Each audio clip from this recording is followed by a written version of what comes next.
Welcome to a Camp Cup episode that's been a long time weaving away at. A long time knitting these strands together, crocheting, whatever you want to call it. So today we're going to be talking about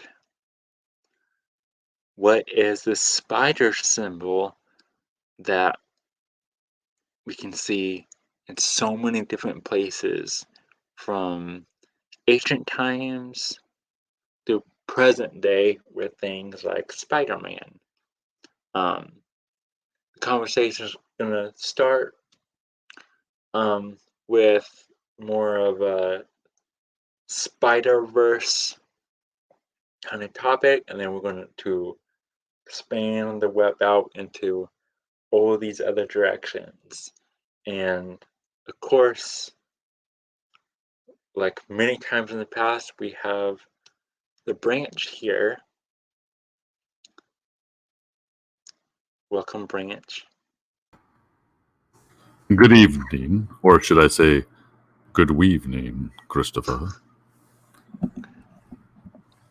So, Your eight-legged friend, the Spider-Man, might show up on this episode. Is that what you said? yes, definitely. Like many people, um, I did I did grow up as a Spider-Man fan. Really, the only superhero I was really ever like interested in enough to like actually like read and watch his content and everything. Um, yeah, we're going to get into the nitty-gritty of it and figure out all kinds of things. What does the spider actually mean? What does it mean spiritually, philosophically, esoterically, exoterically, all of that good stuff. So, I thought it would be a interesting way to start the conversation with mentioning that Spider-Man, so starting a bit more modern, we can work our way back a little bit, created of course by Stan Lee, debuted in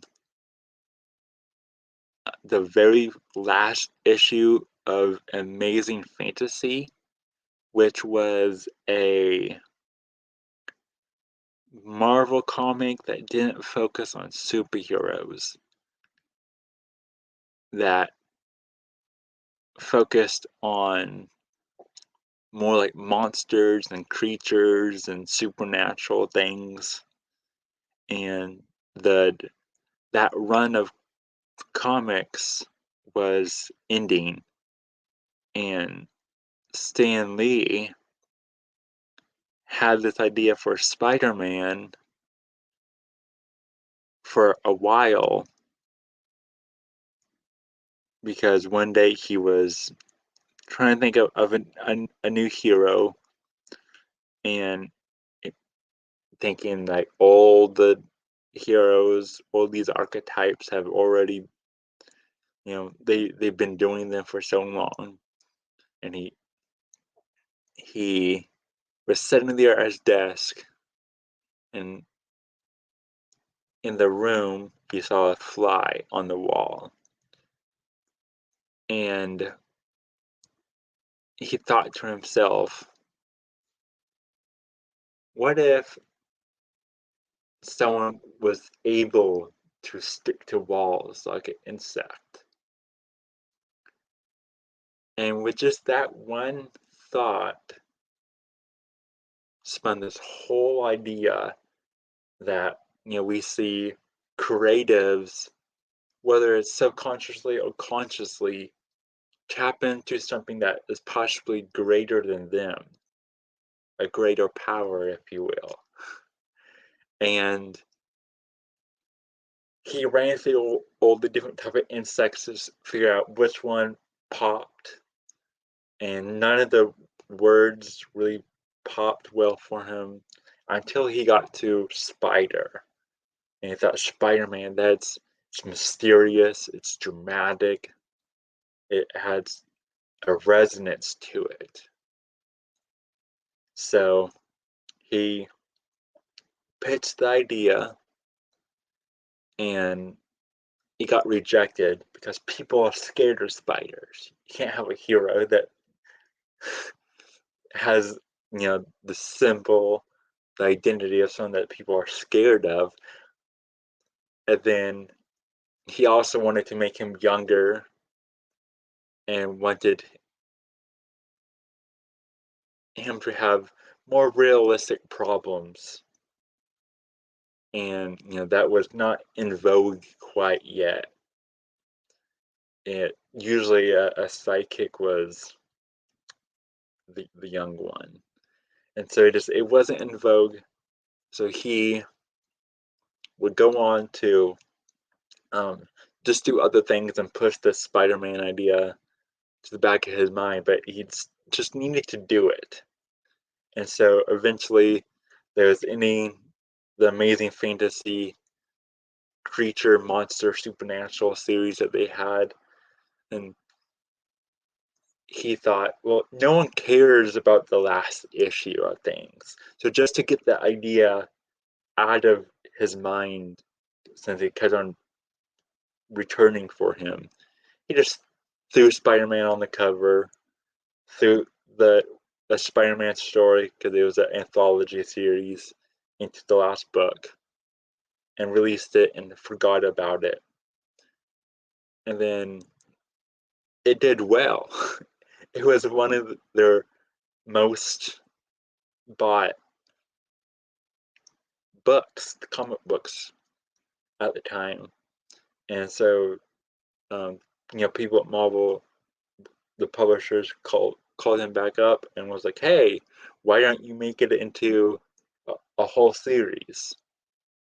Right? And the rest is history, as they said, as they say, or mystery or mythology, since modern gods are these superheroes that they're reskinned and all of that, as we've talked about here on the channel before. But I thought that was such an interesting story to start this conversation off with, because I've always fascinated when you have such a big iconic thing, and it seems almost like it was lightning in the bottle, divine timing, sort of a moment. And where does that idea go to? Has it been controlled? Has it been let free? So many other questions. And so next, I think what we can do is I'll popcorn it over to the branch. He has something pulled up here that'll be popped on the screen that is about spiderverse, which he can read to you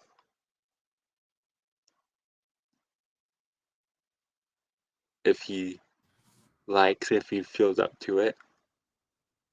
Yeah, and before I do, I would just ask you then, what, uh, with like free association, what does Spider Verse kind of mean to you when you hear it?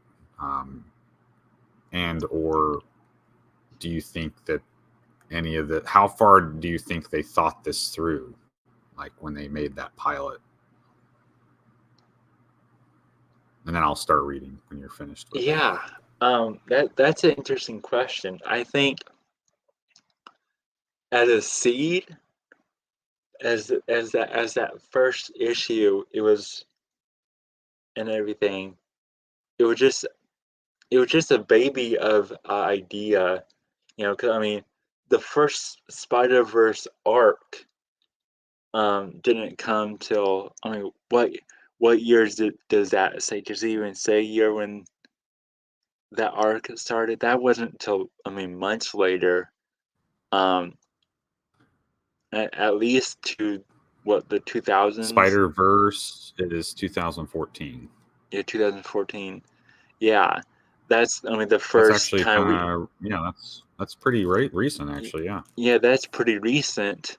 I mean they had um Madam Web has been in the comics for decades now, which we'll talk about her in a little bit.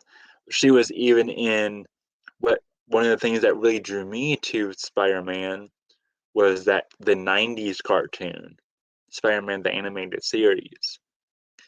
And I mean she was even in that and you had Spider-Man traversing this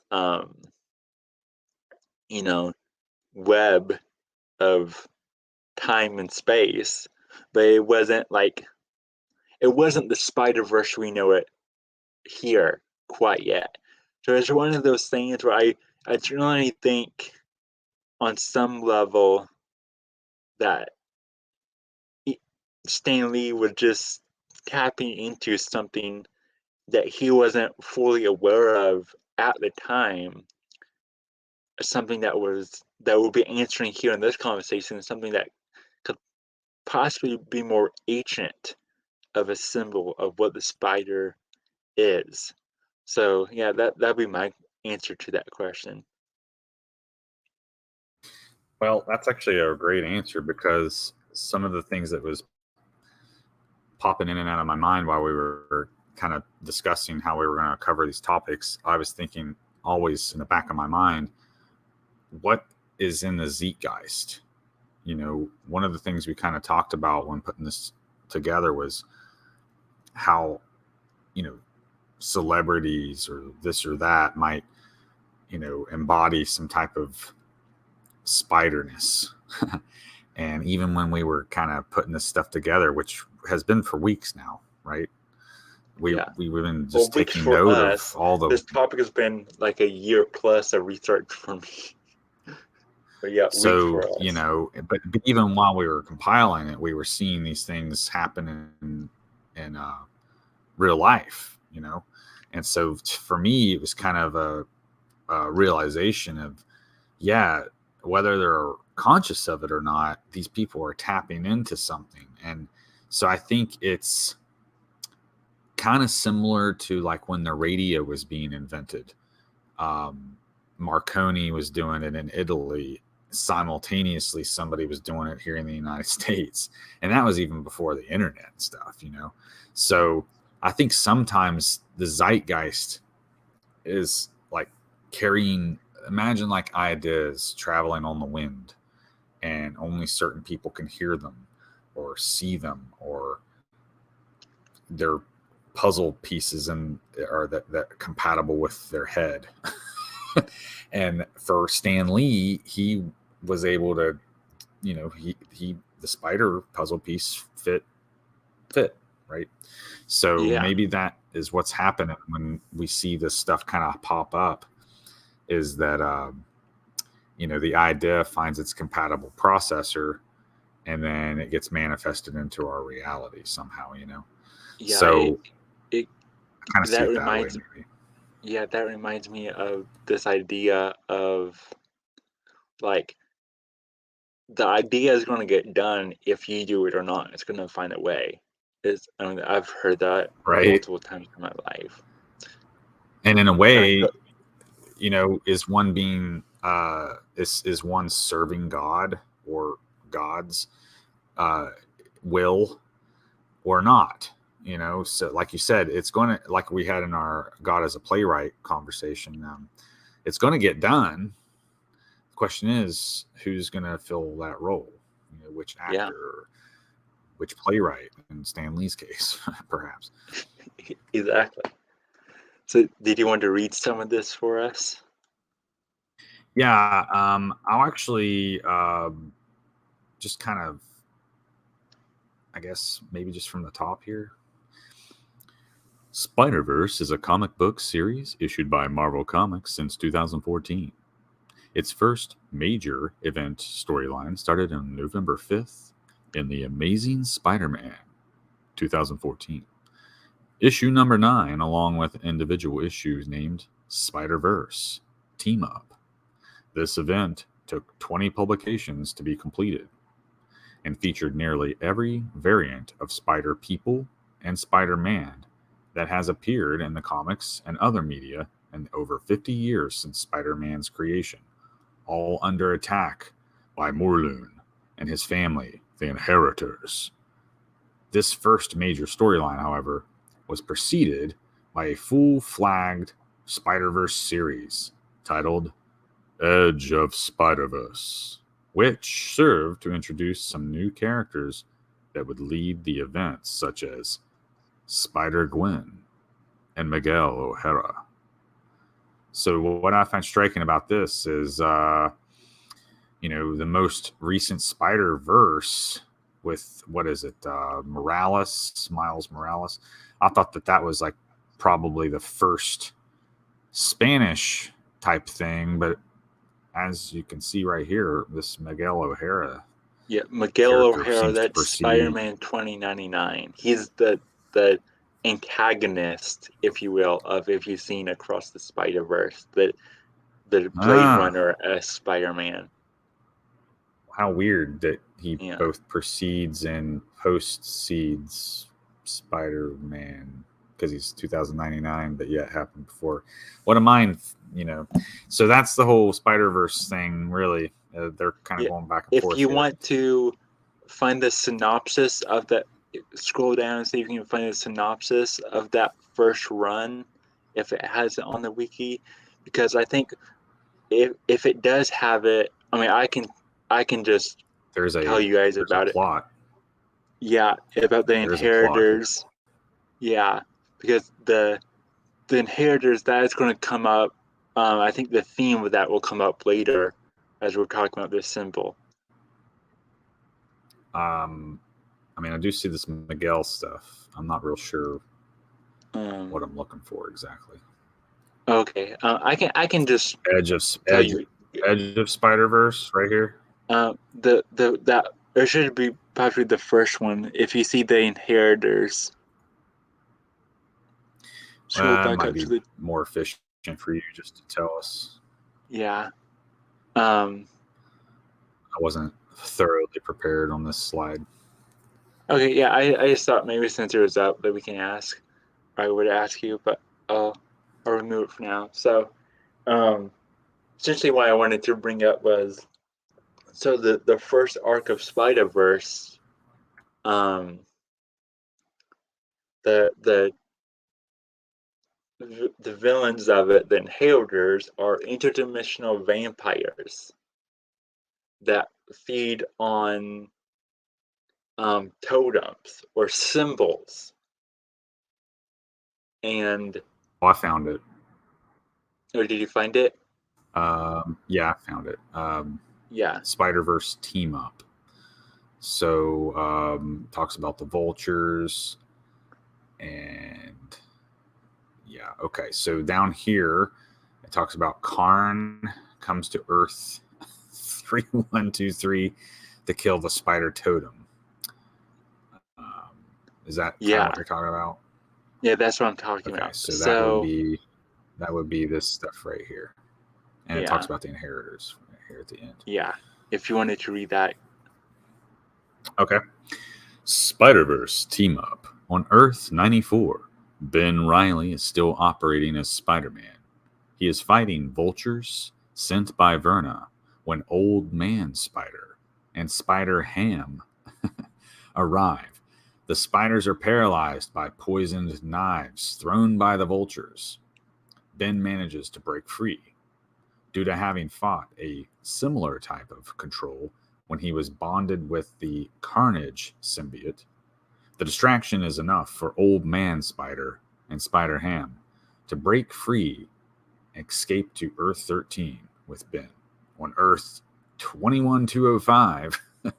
Vern, is this a multiverse thing when they're doing like different Earths, by the way? Yeah. Okay, that's Okay. we don't have to go into So it. that's a lot I of thought that Earths. would be more. I can't really. Some of that text is a bit small for me, so I was kind of more relying on you. But that's not really the point of why I wanted to bring it up, anyways.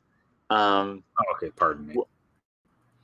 so it's fine. I would just bring up the inheritors aspect to it because the inheritors, they're very occult. Like I said, they're these interdimensional, like psychic vampires that feed on totems or symbols. And what is the greatest totem or symbol in the Marvel comics?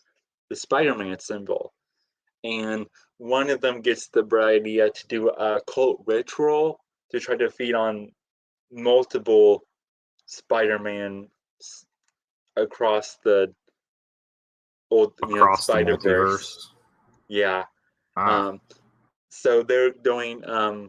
They come up with the scheme to do this occult ritual where they need certain things, including the bride, which is the first Spider Woman, which is how they introduce Silk. Um, and they need to find her to do this occult ritual and feed on all the spider people across the spider verse, and then they can have all the energy and power.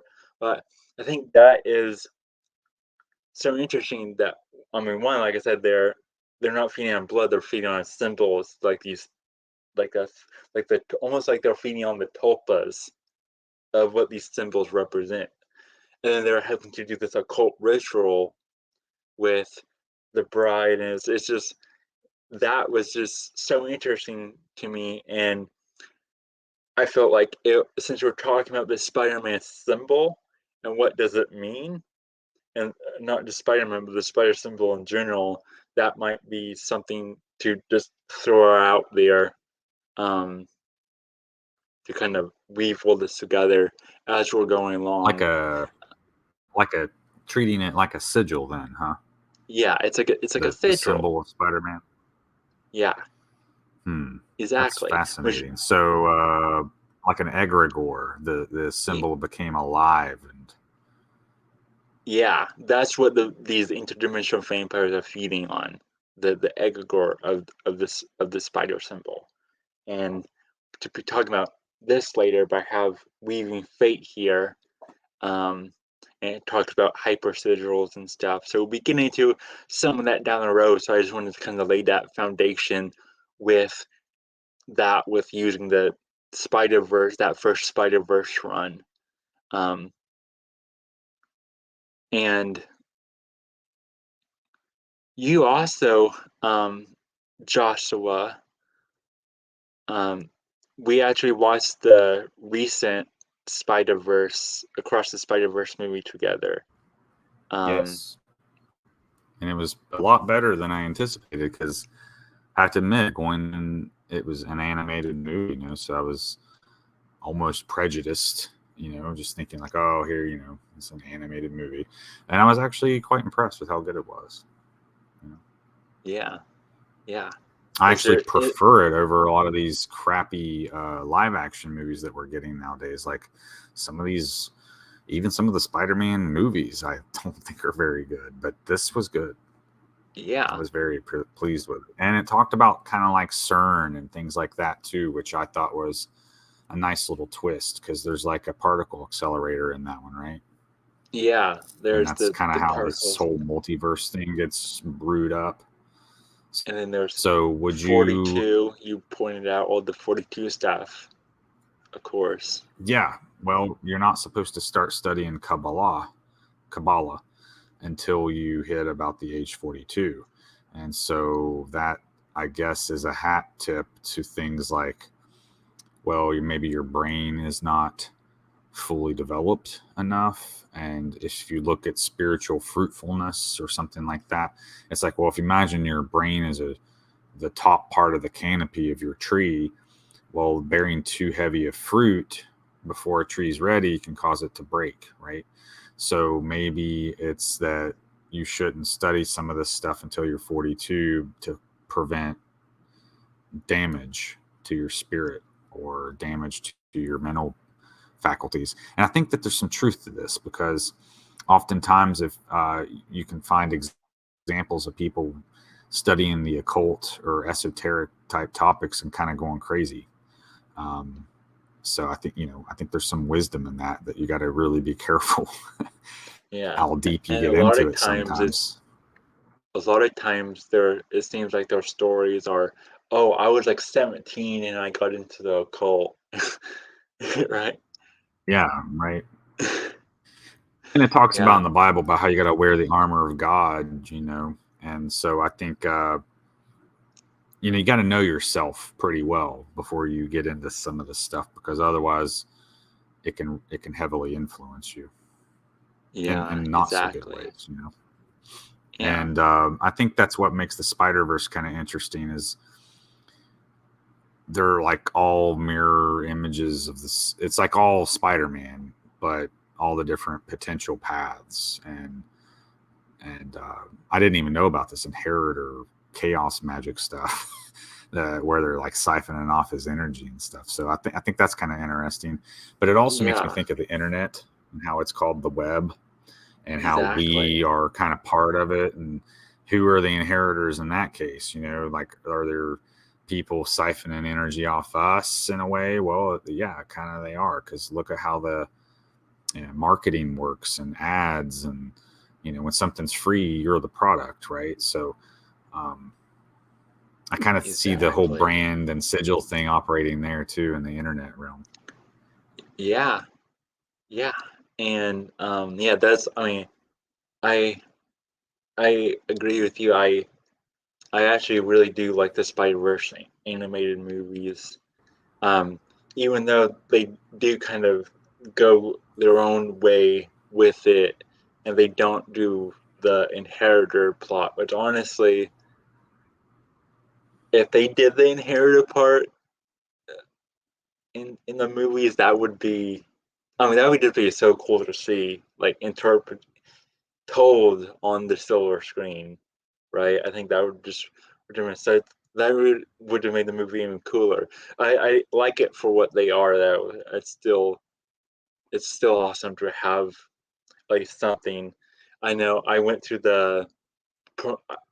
both premieres for both the first animated Spider Verse, Into the Spider Verse, and the premiere for Across the Spider Verse, and the the first one when I went to its premiere, that was like what 2 weeks after Stan Lee passed away, and so I mean you just had everyone that's go there. That was one of his last cameos he recorded, and so there was all this energy in the air from that residual energy, but there's also this anticipation for this movie. There was, you know, like dads taking their sons. A lot of people was dressed up, and it was within a few seconds of the movie starting. Me and the friend I was watching it with both kind of leaned into each other and both whispered, "This is awesome." And the whole, I mean, theater, there was, I've also been to I went to the premiere with some friends to Star Wars Episode 7, The Force Awakens. And that was at IMAX and Spider Verse wasn't.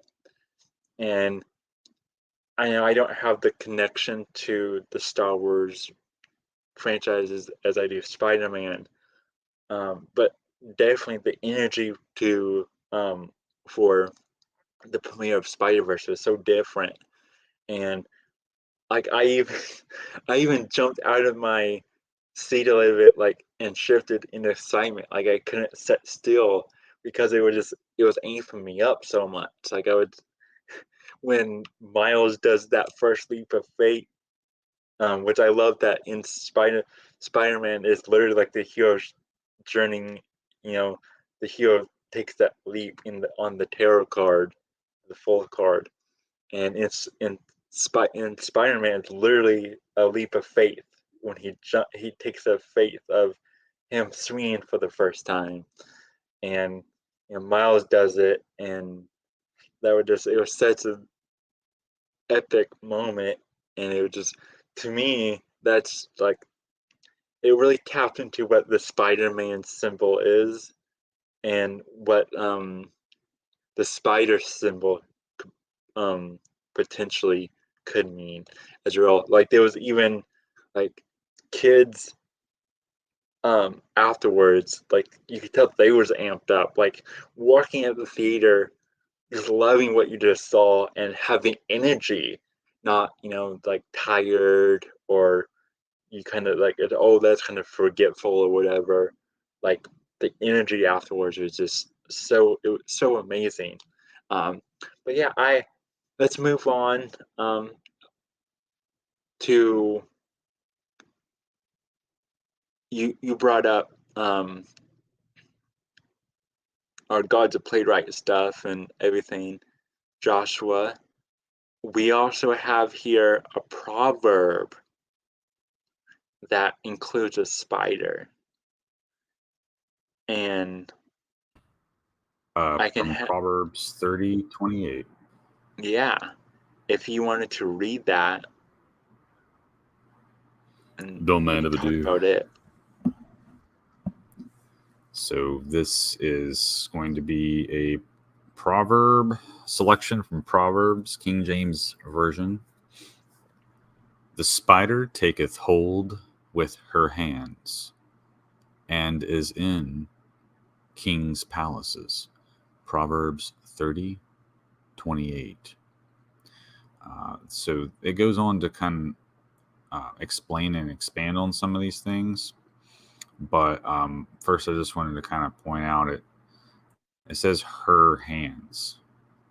Now we know that spiders have both genders, yet most of the time when we talk about spiders, we do kind of reference it in a feminine aspect. Yet here we have Spider-Man being one of the few, if only, male representations of a spider that I can even think of. So I think that's kind of interesting. But then here we have her spider, the she spider, in kings' palaces. So kings are typically male, of course, or it would otherwise say queen, right? So I think it's kind of interesting how just in this little verse here, we kind of have gender at play here, And so you wouldn't normally be permitted in a king's palace unless you were part of the court, right? And so here we have a spider being privy to all the secrets of the court, which kind of reminds me of the jester. The jester is like an unofficial part of the king's court, gets to hear all these private conversations and the workings and stuff of what's going on, with the court, yet is inconspicuous or a fly on the wall, if you will. And so this verse is kind of talking about the spider in that sense. Like, think of how wise the spider is, knowing the wisdom of the court or the secret rulings and plans of the court. And this is kind of similar to how we get the word eavesdropping. Eve and Eve is the portion of the roof where the gutter is, where you'll often find gargoyles, or the edge of a window or something like that. And this is where birds might light to land, or insects, or even spiders in this case, where they hang out, right? So an eavesdropper is someone or something that's hanging on an eave, or in this case, in a king's palace.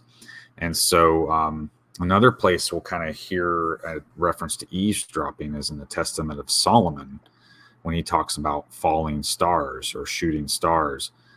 He asks a demon what this is, and the demon explains to him, well, that's us demons falling from heaven, because we can only cling to the sides of the court of heaven and listen for a short period of time before we lose our strength and fall.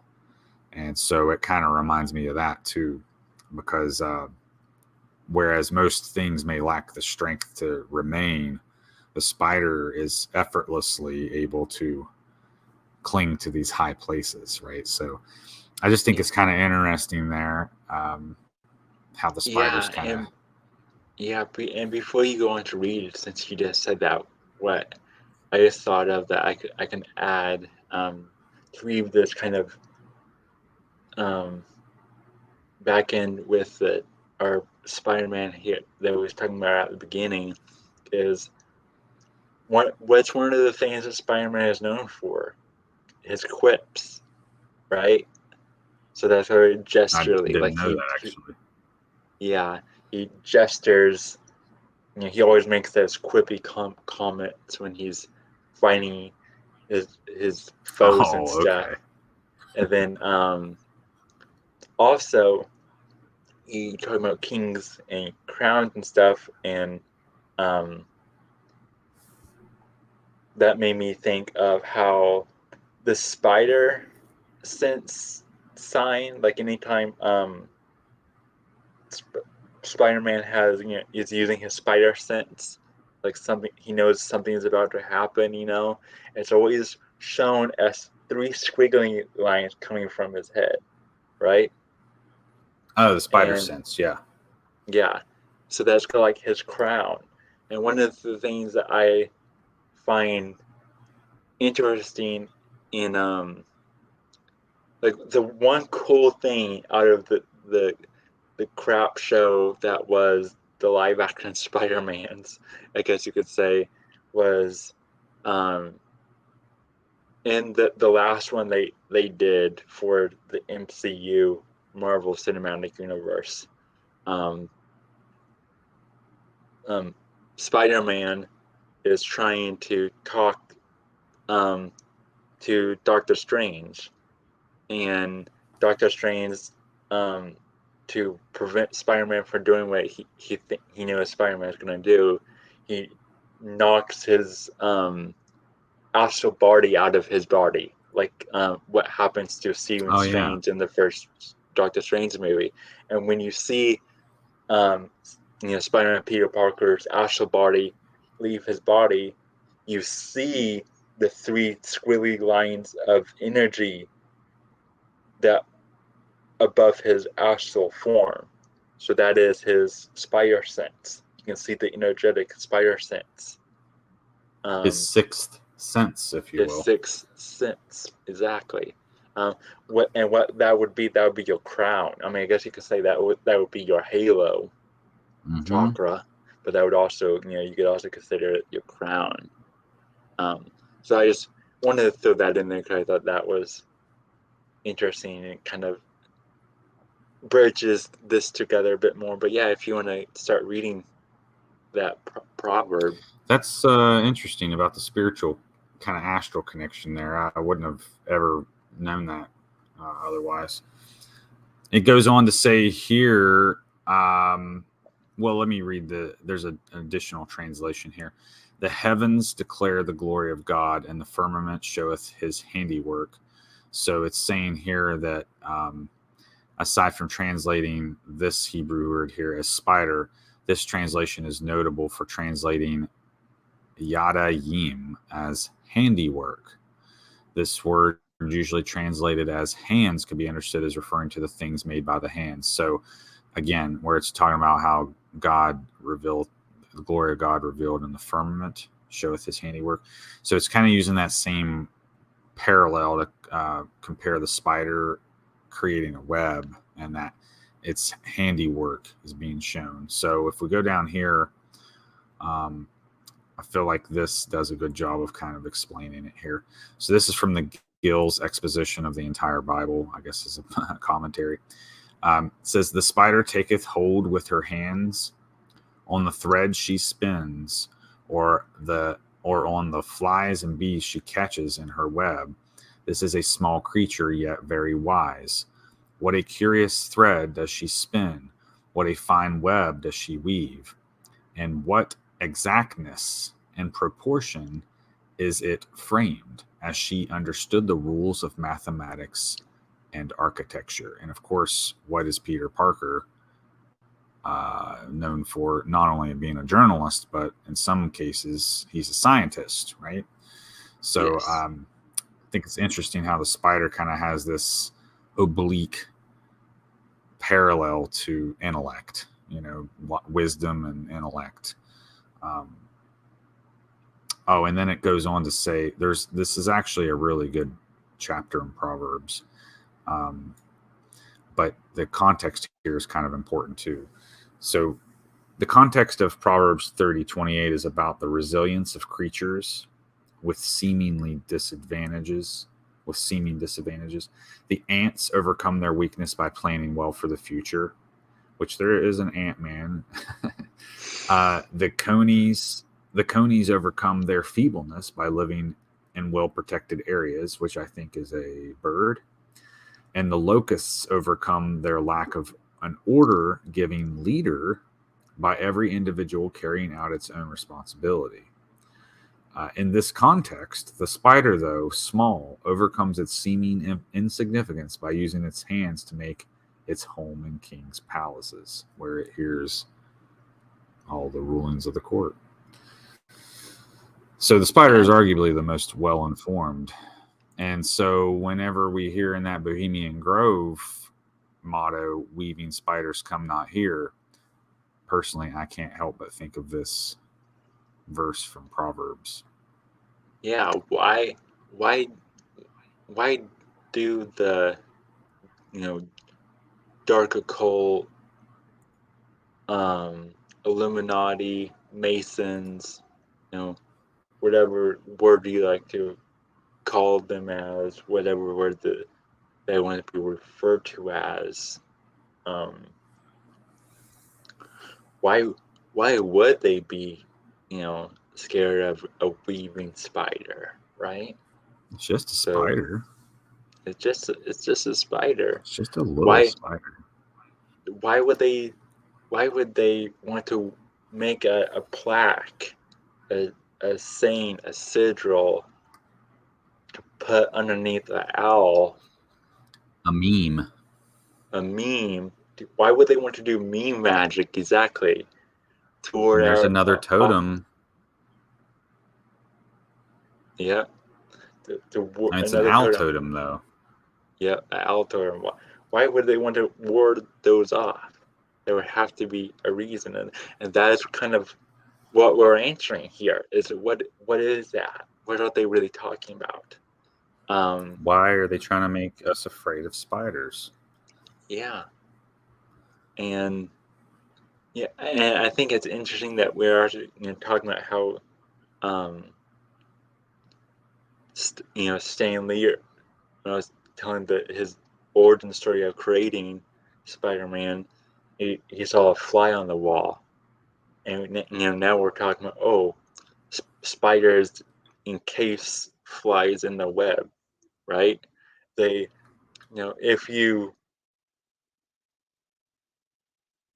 leave a house spider alone, it'll just do its thing and capture any, flies or little things that you don't really need to have in your house, right? Um, For free. for free. So that's very interesting. And, you know, so spiders, they're keeper of secrets. They're storytellers. They're scribes.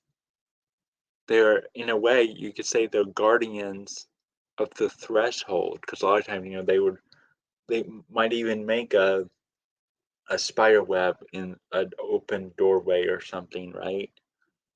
But also guarding for the threshold, that could be more, um, spiritual, more psychedelic. I know, Brant, earlier before we hit record, you mentioned, um, that people in other states possibly are seeing things that resemble spiders. Did you want to mention that? Yeah, so you can read trip reports online of people getting involved with like diphenhydramine, basically antihistamine medications like Benadryl and things like that. And by the way, do not do this. Not recommended. But some of these people, there's a community of these folks on different areas on the internet, and some of them will. And what's really weird is they always have similar experiences. It's different dosages, and one of them is that when the Hat Man shows up, which is this tall, dark figure with a hat, kind of similar to your bucket hat there, Chris. But he always shows up with spiders and lizards, which I noticed in that Proverbs link that we had up a minute ago. One of the commentaries was saying how the word used for spider is sometimes used for lizard. And the so lizard is a Spider-Man villain. Yeah, right. And so I think whenever the Bible talks about these things, it often calls them the creeping thing. So I think somehow they're just kind of in that catch-all. There's like that phrase to maybe serve as a catch-all for like, well, creeping things that can stick to walls. Maybe. Yeah. I don't know how they get that classification, but that's what it makes me think of. Yeah. But yeah, so at high levels, or high dosages rather, they'll feel the spiders crawling on them. If they hit them, they feel them. Like they're not just visual, it's tactile hallucinations. Well, here's the thing. Are they really hallucinating, or are they just seeing what's already there and we just can't see it? Yeah, it also reminds me of if any people watching are Miyazaki or Studio Ghibli film fans. You know, there's in My Neighbor Totoro, you have the soot sprite, right? Yeah, in My Neighbor Totoro, it was they had the soot sprites in their house when they moved to the house, which are just little black balls of soot that's built up over time, but they're friendly things around the house. So it's kind of the same thing. Maybe these are just house spiders for the house of, you know, the spiritual side of the earth or something. And it's like, and if they are real, what is their purpose? People talk about the machine elves and things like this. So are they just there to clean up the environment, much like a spider is in your house eating bugs? Or are they doing, like you said, do their own thing? Maybe they have a purpose and we're just not privy to it, you know? But Yeah. seeing these often fills people with immense anxiety and terror. Not to mention, of course, the Hat Man. So I would often wonder what's the connection there. And so we don't have to transition into it directly, but I noticed it is something that you had on your list of topics. And so it kind of, I was thinking of gender and spiders. I thought, well, it a lot of times is a female, but then sometimes it's a male. So with it's a male type of a spider. You got Shalob, which is like a male. Is that a she or she? Yeah, I wasn't sure yeah, about the gender of that spider. yeah. But see, That's a good I question. wonder. I wonder if that's something to pay attention to when we see the spider stuff kind of show up. Um, like, is it is it order or is it chaos? You know, maybe it Yeah, represents something or the other. yeah. It represents one of them, and we'll be getting into it here. Um, but in short, where it seems like is the spider helps possibly helps bring order, brings light to the chaos, light to the darkness, whatever you want to say. Um, say it say it like it's possibly, you know, something along those lines. Um, Also, I think it's no uh, honorable mention would be spider and octopuses both have a Oh, thing, yeah, Huge. legs, Nice catch. and what other threshold guardians do people see in psychedelic experiences? Octopi, octopuses, right? I've never heard that one actually. So, Like what are the they tripping underwater or something? um Because no, that would be terrifying. I've I've heard stories of people who have, taken like LSD and stuff, um, and or DMT, and they they're trying to, go explore the spiritual realm that they're in, and then they'll get to a point where there's like almost like a curtain or something, and then they'll see a giant creature that possibly resembles an octopus, and it will say like, you can't go past here. Guardian of the Threshold. Yeah, and That reminds me you of the OA. There's an you octopus in that one. exactly, there's all these stories. So I wonder if, because they're so similar in a way, if you guess, I guess you can say that octopi are the spiders of the sea. Well, and are they not known for their intellect? An octopus? Yeah, We've kind of already and made that connection with the spider, so their maybe there's something flexibility, to it. their intellect, their flexibility, their sleuthness. Yeah, and instead of webbing, they do ink. But that could just be because they're underwater, so ink would Well, make more ink sense reminds for me them. of the story you were telling me earlier about the Celtic stories. He had to get the eye from a creature to get Yeah, ink. So yeah, yeah, he could have maybe he was getting a squid. yeah. Maybe that was Maybe so. the monster. Yeah, yeah. We was talking about the Secret of Kells.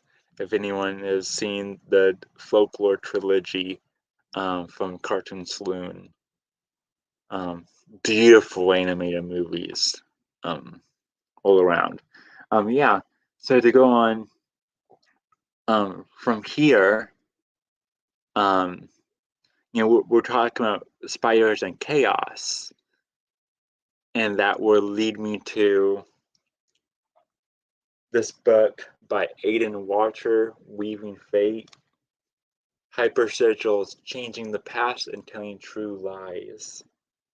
And that subtitle may seem daunting, because it's saying telling true lies, but what it really is referring to is just a way of saying bringing something from the, let's call it the imaginal realm, into the physical, or manifestation, if you will, creating something that you're from thought and handcrafting it in to the physical. But it's all about chaos magic, and it references,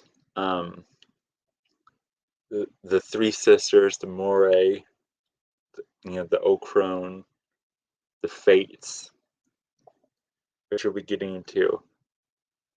And I'm, I think I'll read now this little poem that Aiden has here on the back of the book, which I love.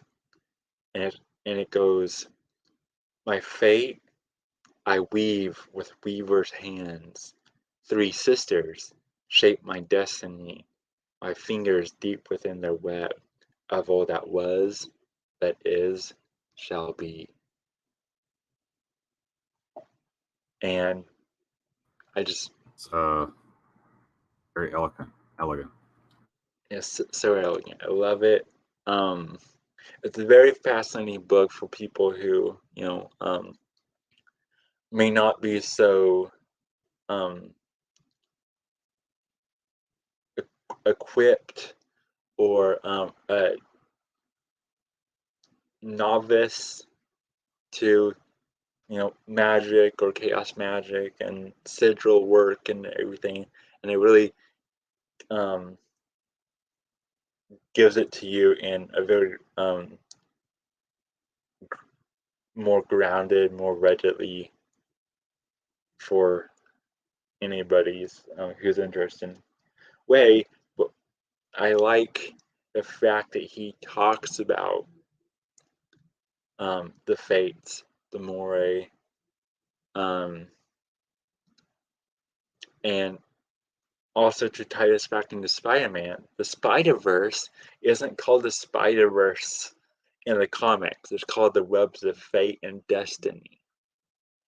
And who's at the center of Webs of the Fate and Destiny? Madam Web, the blind oracle, the old crone.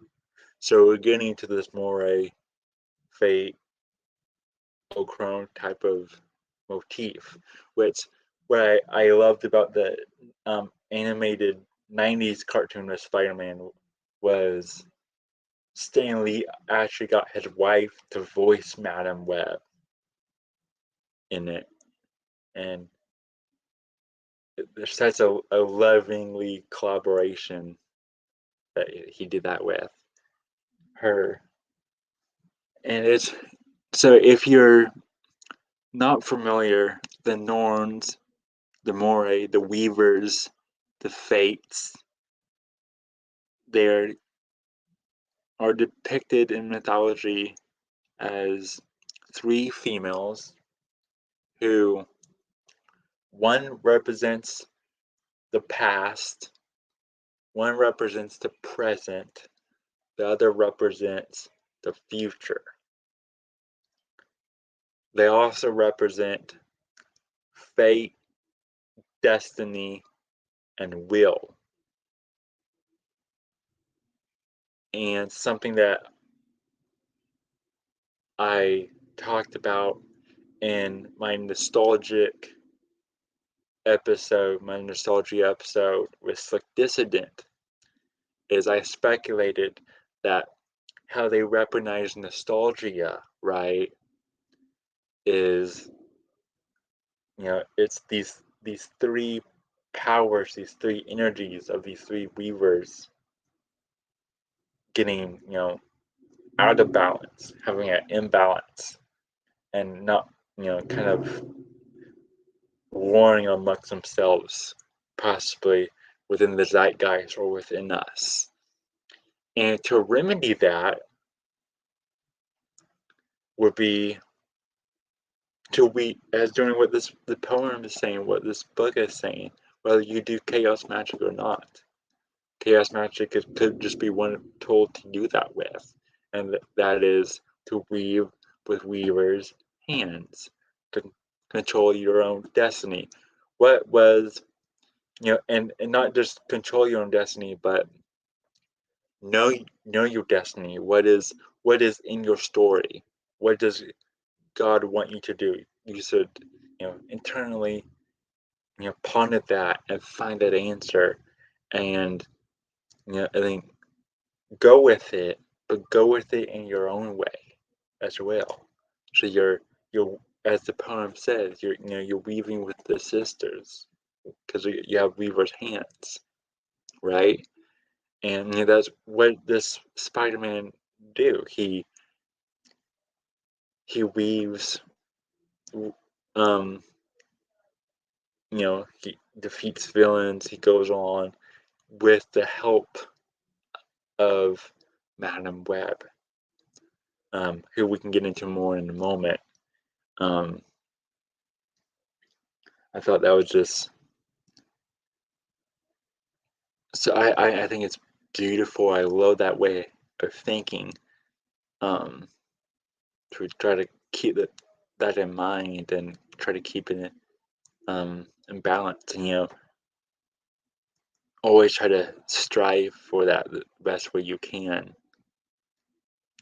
Is there anything in that branch that you wanted to comment on? Well, yeah, I have a few links up here that we can visit if you want to briefly go through some of them. Yeah. We briefly mentioned Bohemian Grove, and so I just wanted to read this little excerpt here. Yeah. The club motto is "Weaving spiders come not here," which implies that outside concerns and business deals are to be left outside. When gathered in groups, bohemians usually adhere to the injunction, although discussion of business often occurs between pairs of members. Important political and business deals have been developed at the Grove. The Grove is particularly famous for a Manhattan Project planning meeting that took place there in September 1942, which subsequently led to the atomic bomb. So I think it's interesting how 42 popped up again.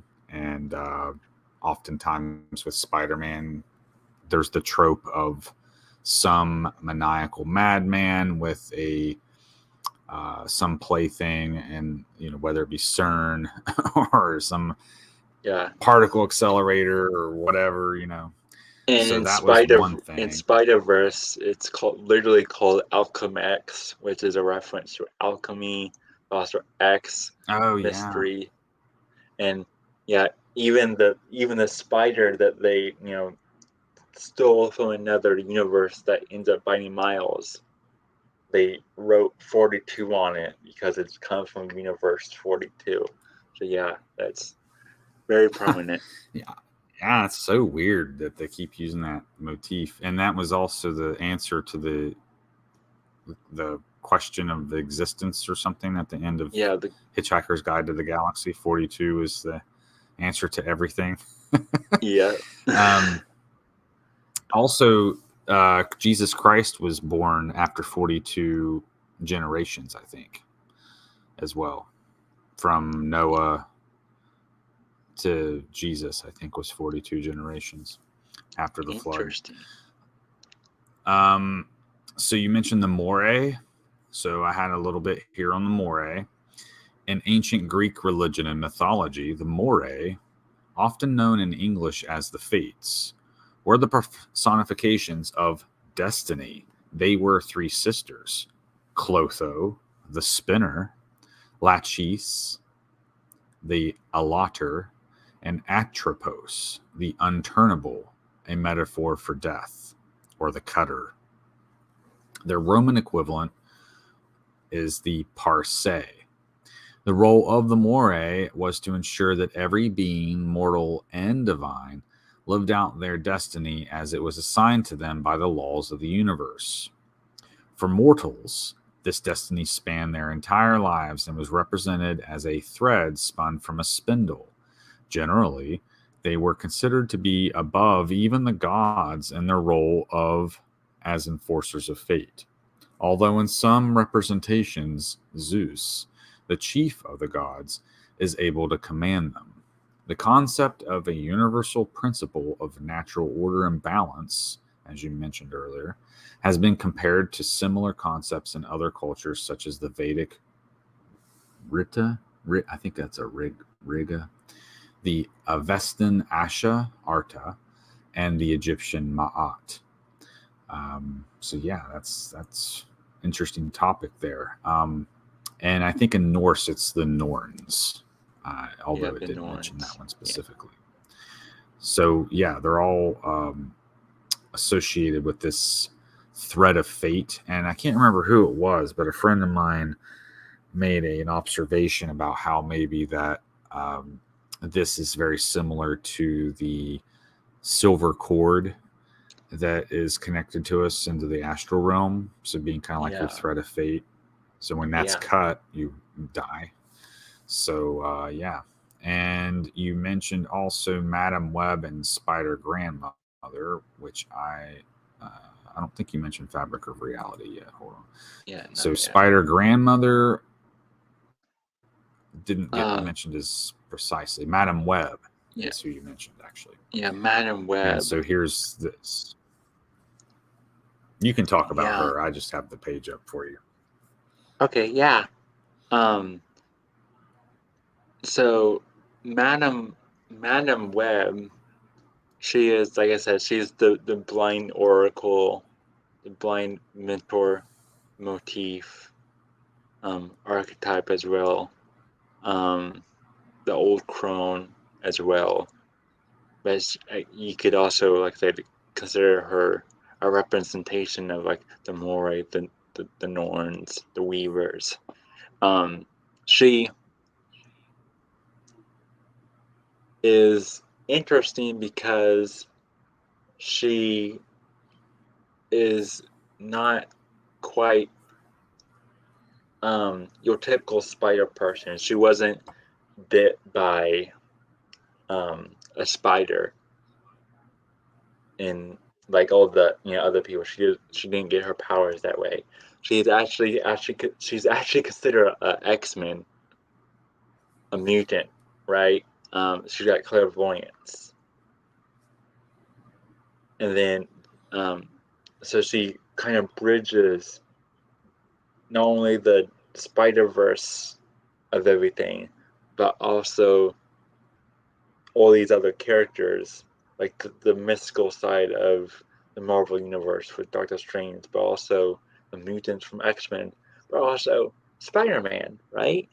So it's very interesting, and she's kind of the center point of the web. She's always depicted in her chair in with the center of the web around her, as you see that in that picture.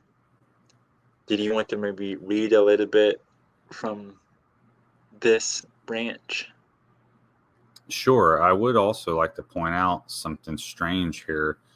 I noticed the new Madam Web becomes Charlotte. So it's like Charlotte's Web. I just thought that was kind of funny.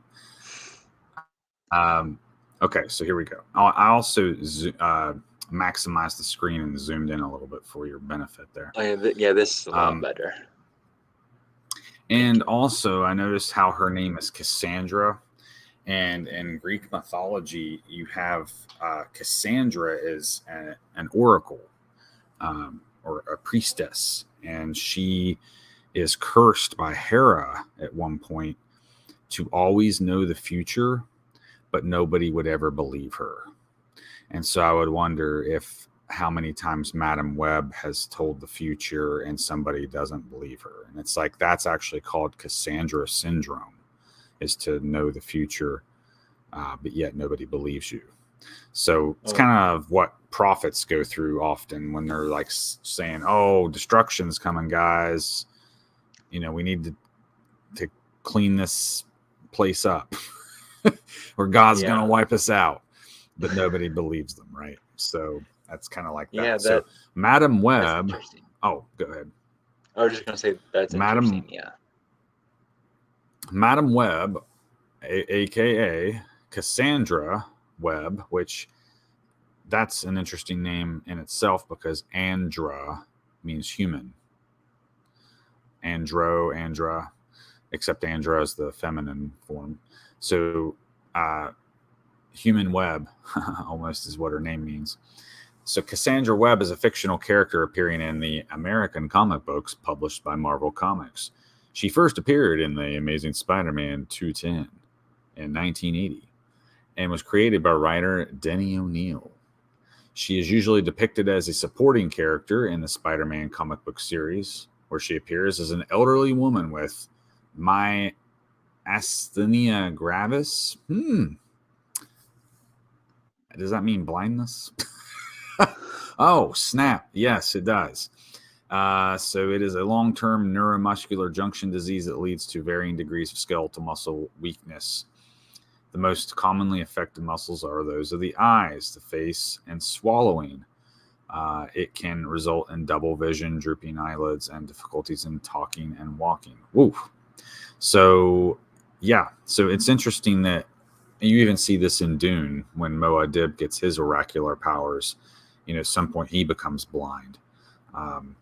So maybe there is some type of, and what is it, Morrowind? If you look at the Elder Scrolls, you go blind and they make you mad. So it seems to be some type of connection here with there's a price to pay, right? Like the Law of Equivalent Exchange and Full Metal Alchemist, or when Odin has to give up his right eye to drink from the well of wisdom. And he too has some type of precognition abilities as a result.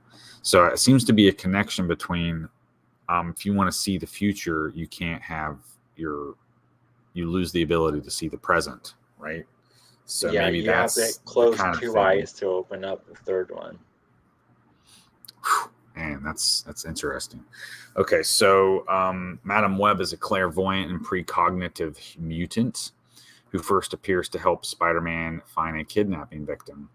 She is not one of those mutants that lost their power during the Decimation storyline, which I'm not familiar with. In Grim Hunt, she is attacked by Sarah and Anna Kravinoff, who kills her, but before she died, she was able to pass her powers of precognition as well as her blindness onto Julia Carpenter, who becomes the next Madam Web.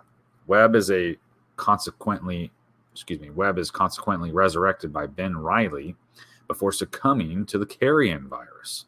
Web is the grandmother of the fourth Spider-Woman, Charlotte Witter. Madam Web has appeared or served as inspiration for several Spider-Man related media. Rachel Dratch voices C-Web, a character loosely based on Madam Web and the Spider-Man Across the Universe, or Spider-Verse, 2023, while Dakota Johnson will portray the character in the upcoming eponymous film. I'm not sure what eponymous means. I've heard that word before. Yeah, they just there's a recently Madam released a Web trailer for that one too.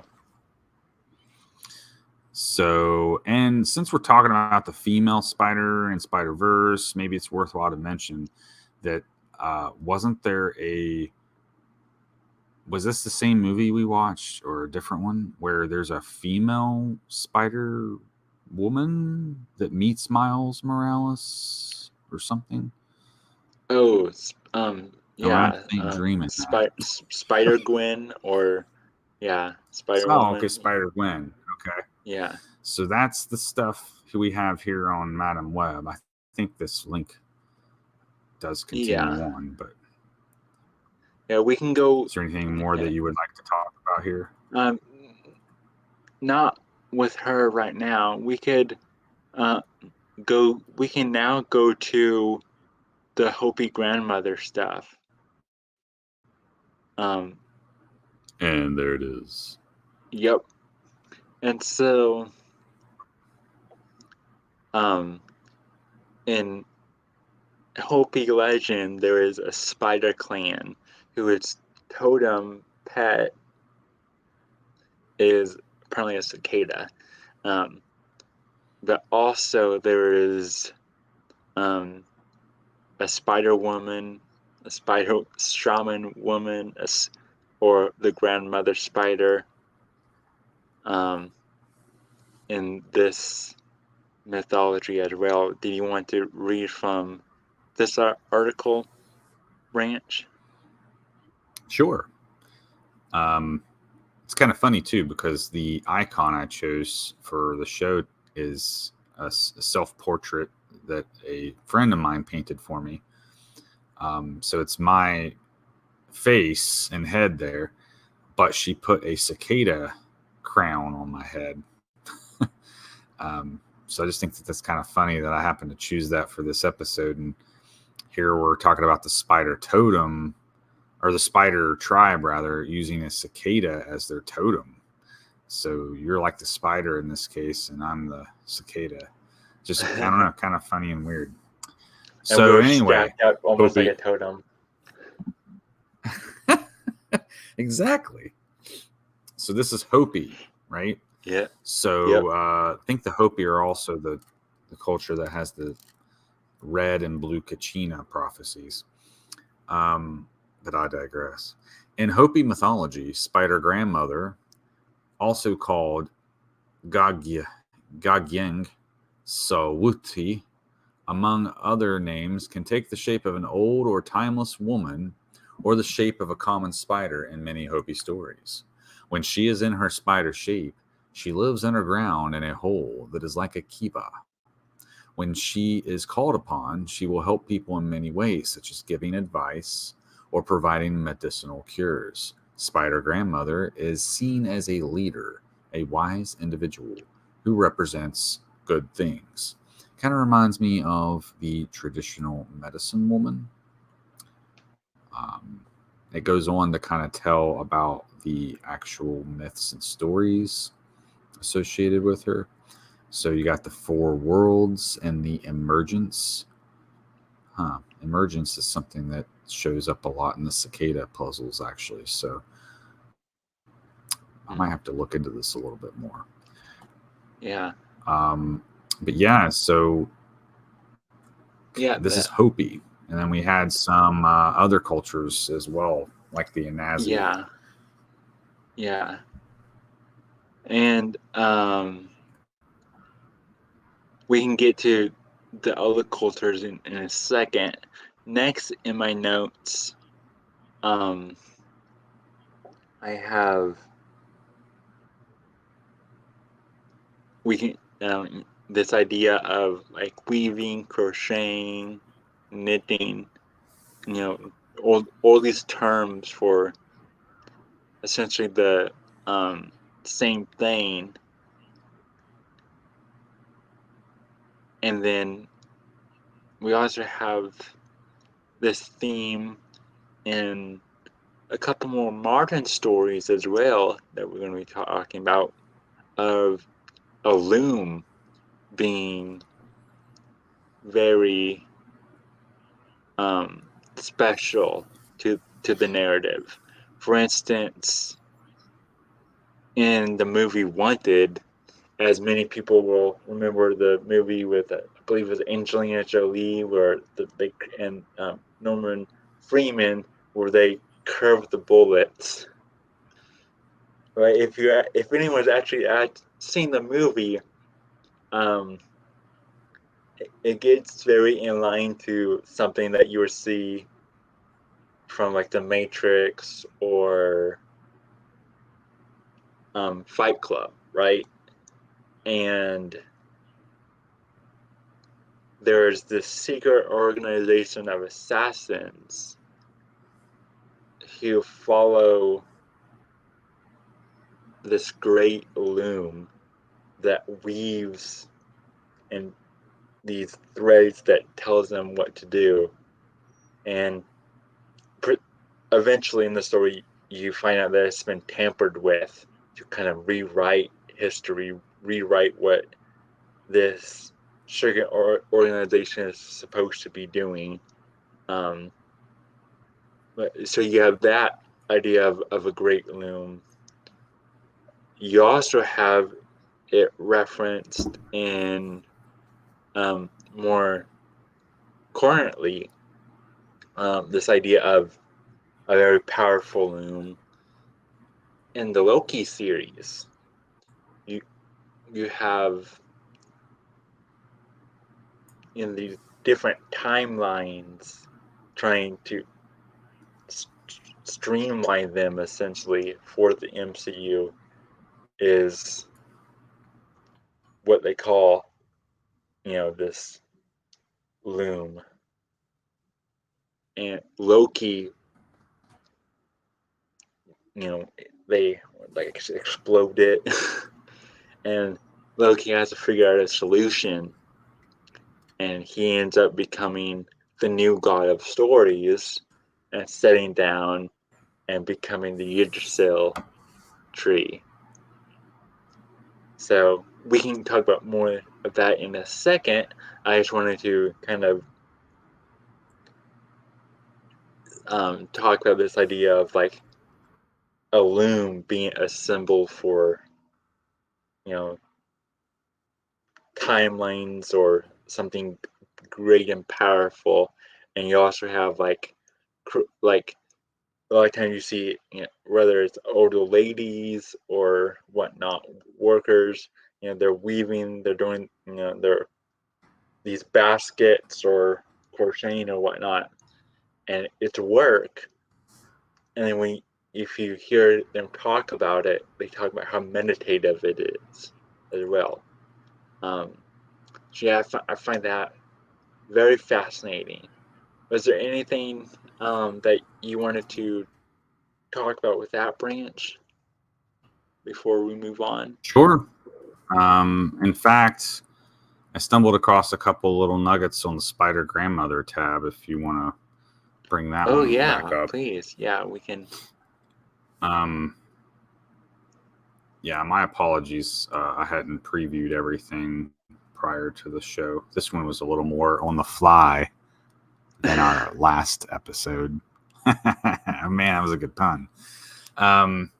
In the story of Tio, Spider Grandmother is called Spider Woman, and she helps Tio on his journey to the far, far below river to see where it travels. Tio travels to the home of Spider Woman and enters her home. Step into the parlor, said the spider to the fly, and enters her home magically through a small hole. She gives him a special serum called Nahu to spit on his enemies to subdue them. After spending a few days in her home, Tio starts his journey to the far, far beyond river, accompanied by Spider Woman. She advises him on the tests and challenges of his journey and threatens to leave him if he does not follow her direction. Tio completes this journey with Spider Woman's help, and from this he gains wisdom and knowledge. Well, down below, the Navajo here have another story that I thought was worthy of mention. In Navajo mythology, Spider Woman is the constant helper and protector of humans. What did we just say that Cassandra Webb meant? Andra was humans. So here we have the protector of humans. I wouldn't be at all surprised if Stan Lee had maybe dipped his toe in some of these mythologies, at least a little bit. Yeah. But anyway, I'm speculating there. So Spider Woman is also said to cast her web like a net to capture and eat misbehaving children, much like a Krampus type of character, I guess. She spent time on a rock aptly named Spider Rock, which is said to have been turned white from the bones resting in the sun. It's a little macabre.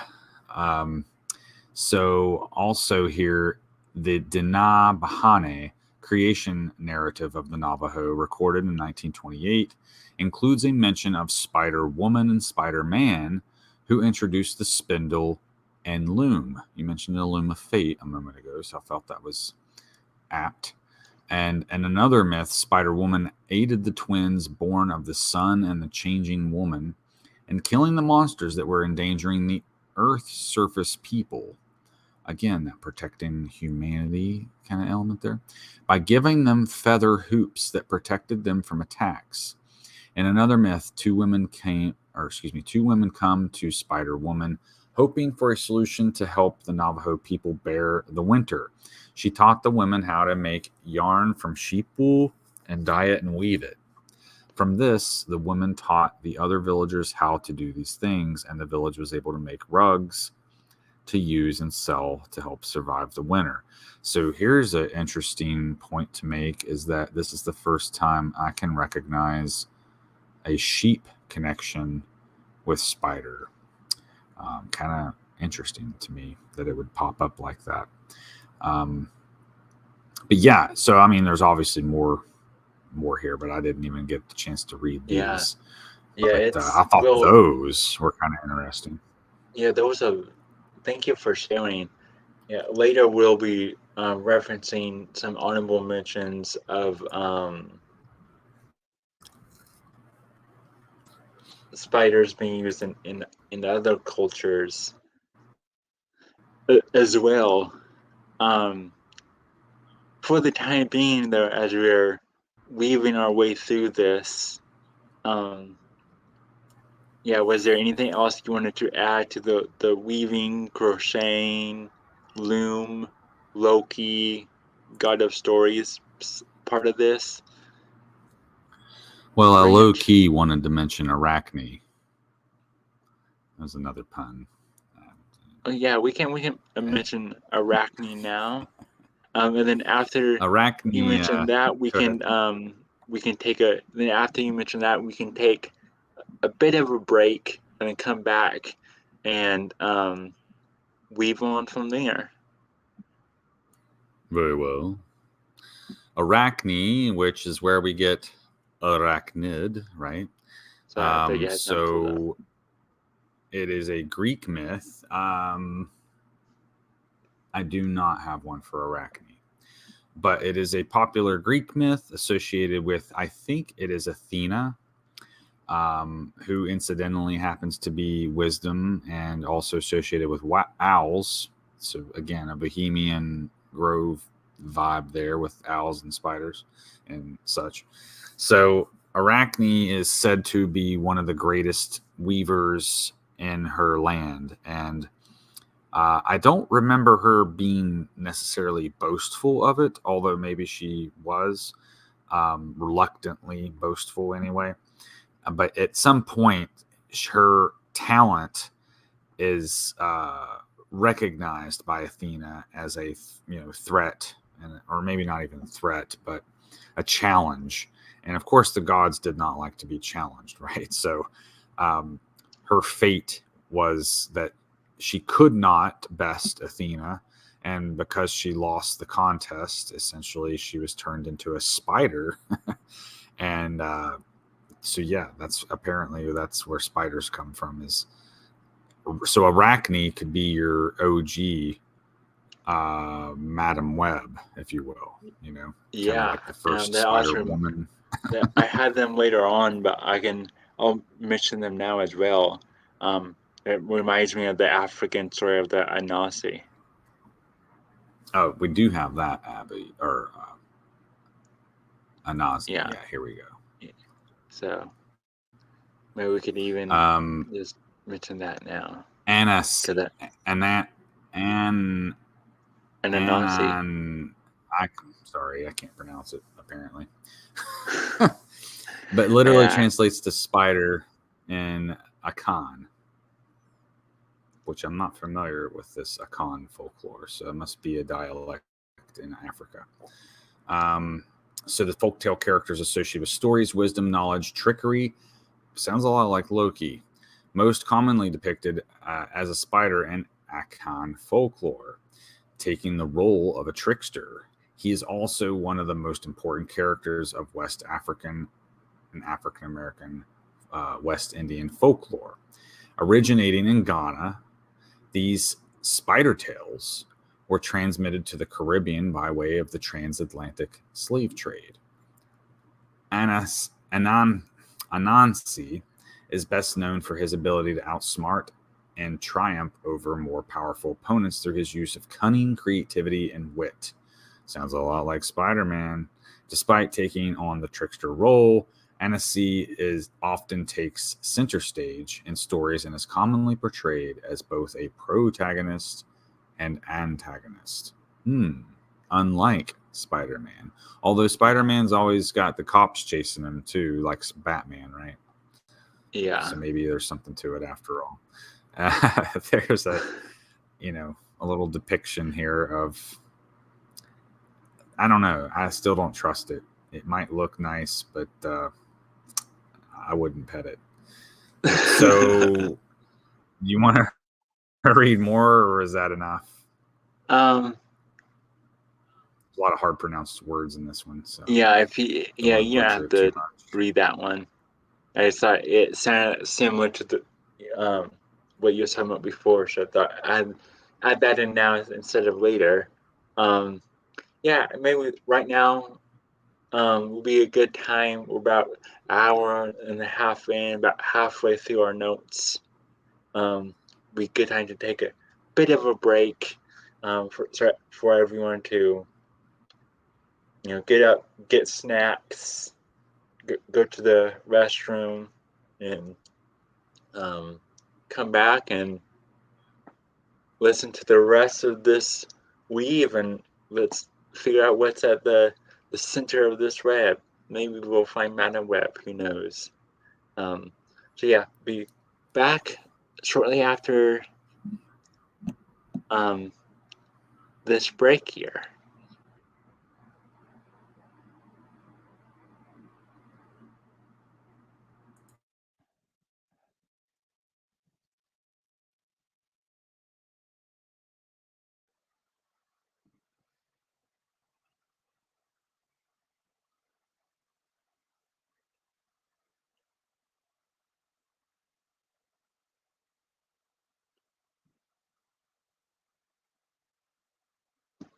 welcome back to this second half, the final half of this spider symbolism, Spider-Verse, Spider-Man analysis deep dive. So we left off talking about the Loom from Wanted and the Loom from the Loki MCU and timelines and this idea of weaving and crocheting and knitting and all that fun stuff. And we also was talking about, of course, what started this conversation, Spider-Man and the Spider-Verse. And in Across the Spider-Verse, the second animated film, there's a scene where you have Spider-Man 2099, Miguel O'Hara, in his futuristic holographic lab, and he is explaining to Miles Morales, Spider-Man, what the Spider-Verse is. And so they're in this like holographic space, and this little seed that's dropped falls and plants and sprouts up into a tree, and that tree expands out into a web, or the web of fate and destiny, as it's called in the MCU. So you have like 1D, 2D, 3D, all these like dimensions going on from the seed, the tree to the web, which we hear about like when people and the branch. You probably know more about this. How things have like the flower of life, and then like the tree of life and the cross. It's all like the same thing in different dimensions. And that idea. Yeah, and you can kind of see that too, and like with the Egyptian Osiris, I think he too was associated with the seed of life pattern, and it was just kind of to imply that there is this entity that has the responsibility of maintaining that order, if you will, the web being kind of symbolic of that order. So, when in this, I don't think that this is canon when Loki does this, but at least in the MCU type stuff, when he chooses to take on this role, this mantle of storyteller and preserver of stories. Well, here we have the person who's known for lying now being put in this situation where he's now in charge of maintaining the integrity of the timeline and the stories. So it kind of makes me think too, it's like, well, I guess when you think about it, a liar kind of does make the best storyteller because they can embellish and exaggerate and add or as I mentioned savory earlier, details. or possibly in the eyes of the Weaving Fate book, the telling the true lies part is just anything that's not existing in the physical reality is a lie. Telling true lies. Well, that's Loki. Yeah. So I mean that's all chaos magic. So that's Weaving Fate stuff. Weaving Fate, writing your own stories, so that sort of stuff. So yes, exactly. And Loki's also half giant and half Aesir, which is the gods in the Norse pantheon. So he's kind of I guess inherently is order and chaos combined, right? Because the giants were known for chaos and the gods order. So yeah, the two kind of convert. So it even though it's not canon, it is very fitting twist that they put on him in the MCU universe. And he becomes the tree, you said, right? The Yggdrasil. Yeah, he becomes Yggdrasil. Yeah, the tree. which even in the Hebrew tradition, you got the tree of life and the tree of knowledge of good and evil. Um, the tree of life often being associated with the word or logos, in which case it's the stories or the words themselves. So um, the verses, the spider verse, the multiverse, the verses, that it kind of has that thread running through it too. So Yeah, yeah, I think that's an interesting point to yeah. make. There's this theme of like the multiverse, cinematic universes, different dimensions. It's all it's it can be challenging for storytelling, bad for storytelling. You can also be fun if it's messed with right and stuff. Depending on which way you look at it, which way the lens is. Um, So doesn't but that storyline begin to open up the whole Kang thing? Like the Kangs yeah, were time the travelers or something yeah like that? the multiverse war, so to speak, which is like you know like spiderverse.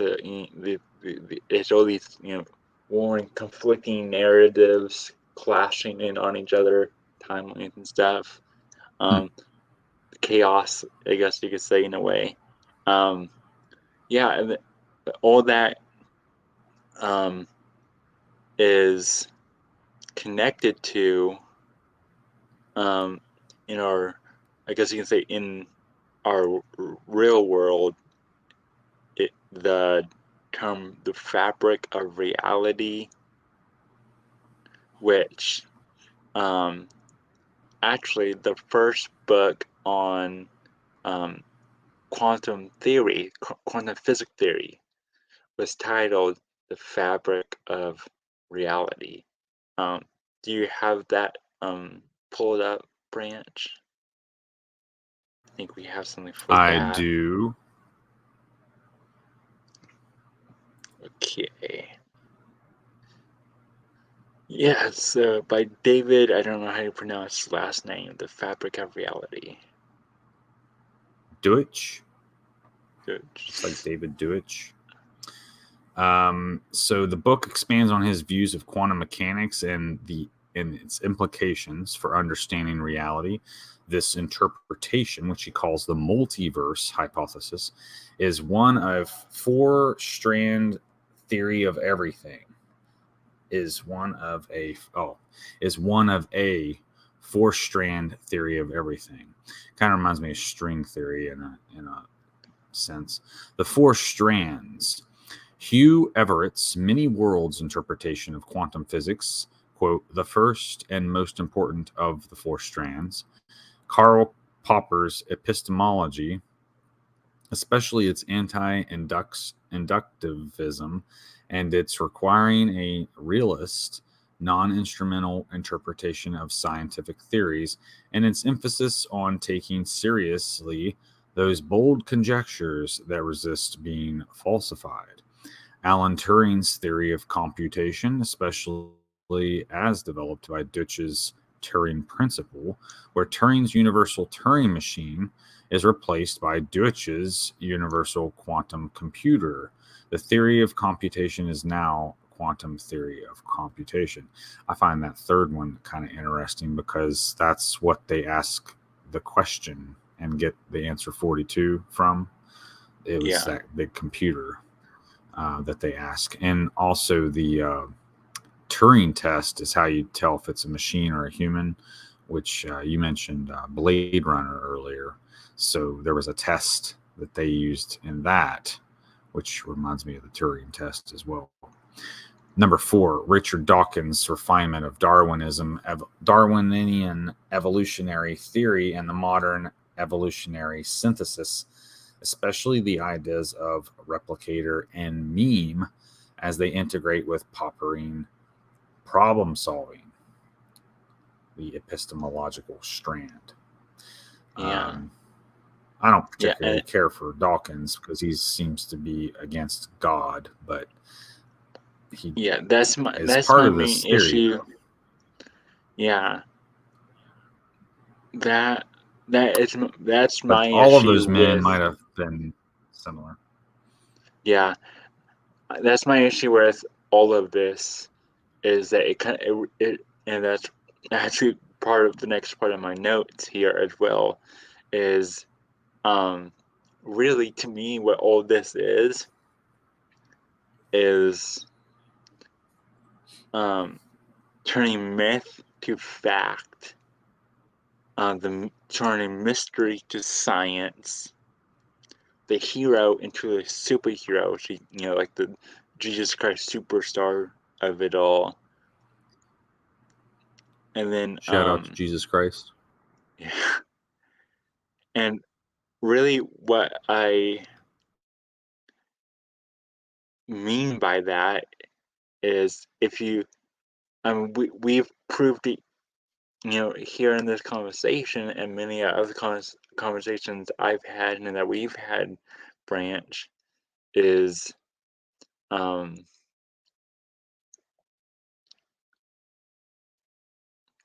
they're wanting to relate like science and magic. In fact, I had I can read it here actually. Um, I pulled up a quote from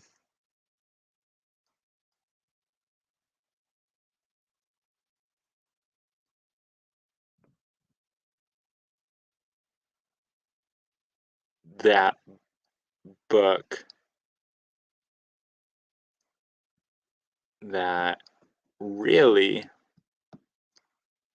um, I found interesting with all this. And let me see, yeah, here it is.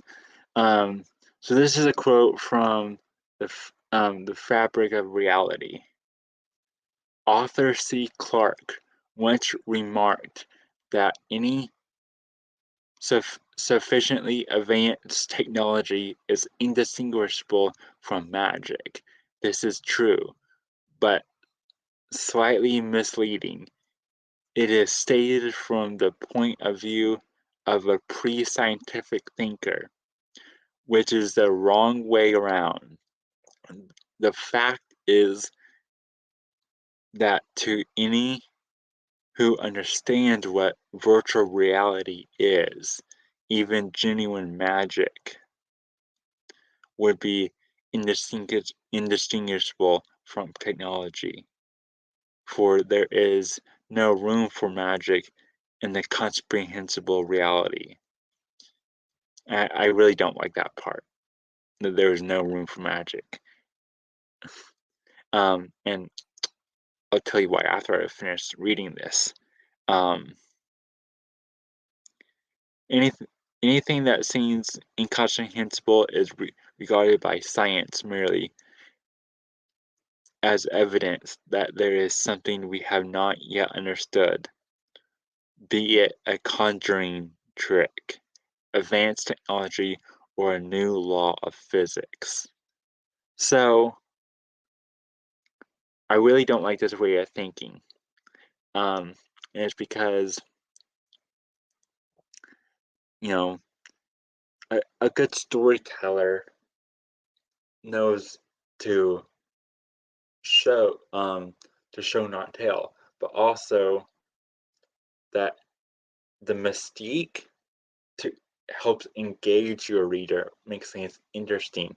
You know, I forget what movie it is, but there's an interview with Quentin Tarantino, and he mentions that in this in particular flick, regardless if you like his movies or not, um, that there is a rope burn on this character, and it's never described why there was a rope burn there.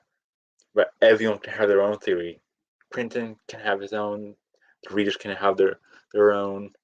Um, and Alfred Hitchcock talked about it as well, and we all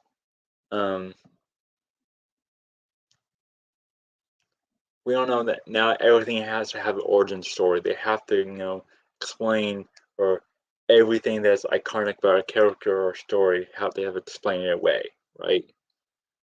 You don't have to you do that.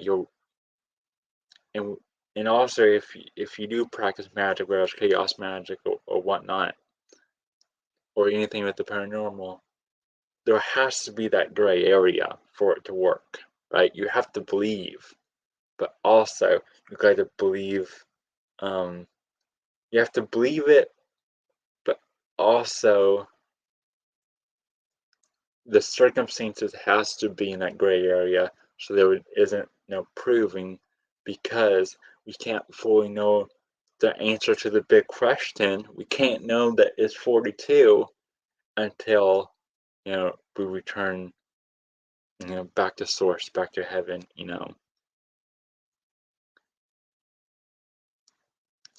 So is there anything with that, Brance, that you wanted to add?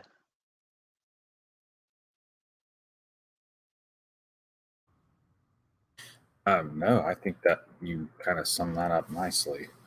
So, it'd be kind of funny getting to heaven and talking to God, and like, what question would you ask him, right? And then it would be kind of funny if the answer ends up being 42, and you're like, oh, of course. Of course. So I don't know. It kind of makes me think Yeah, about it's like, what would you ask God? yeah, like when God created everything, you know,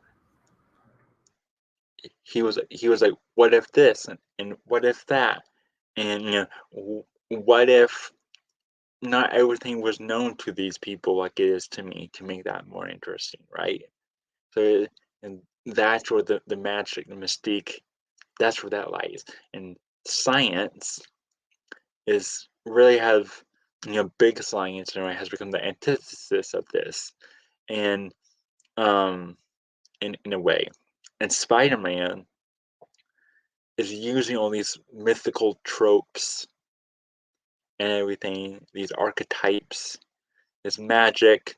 You know, I showed the Brants um, a video of the '90s animated Spider-Man where he meets Madame Web for the first time when she's drawing tarot cards and everything, and so there is that magic there, and um, now you see, like, in as much as I love the Spider-Verse movie, the animated movie, they could have done the Inheritors, crazy occult plot, but instead they did the quantum stuff, right?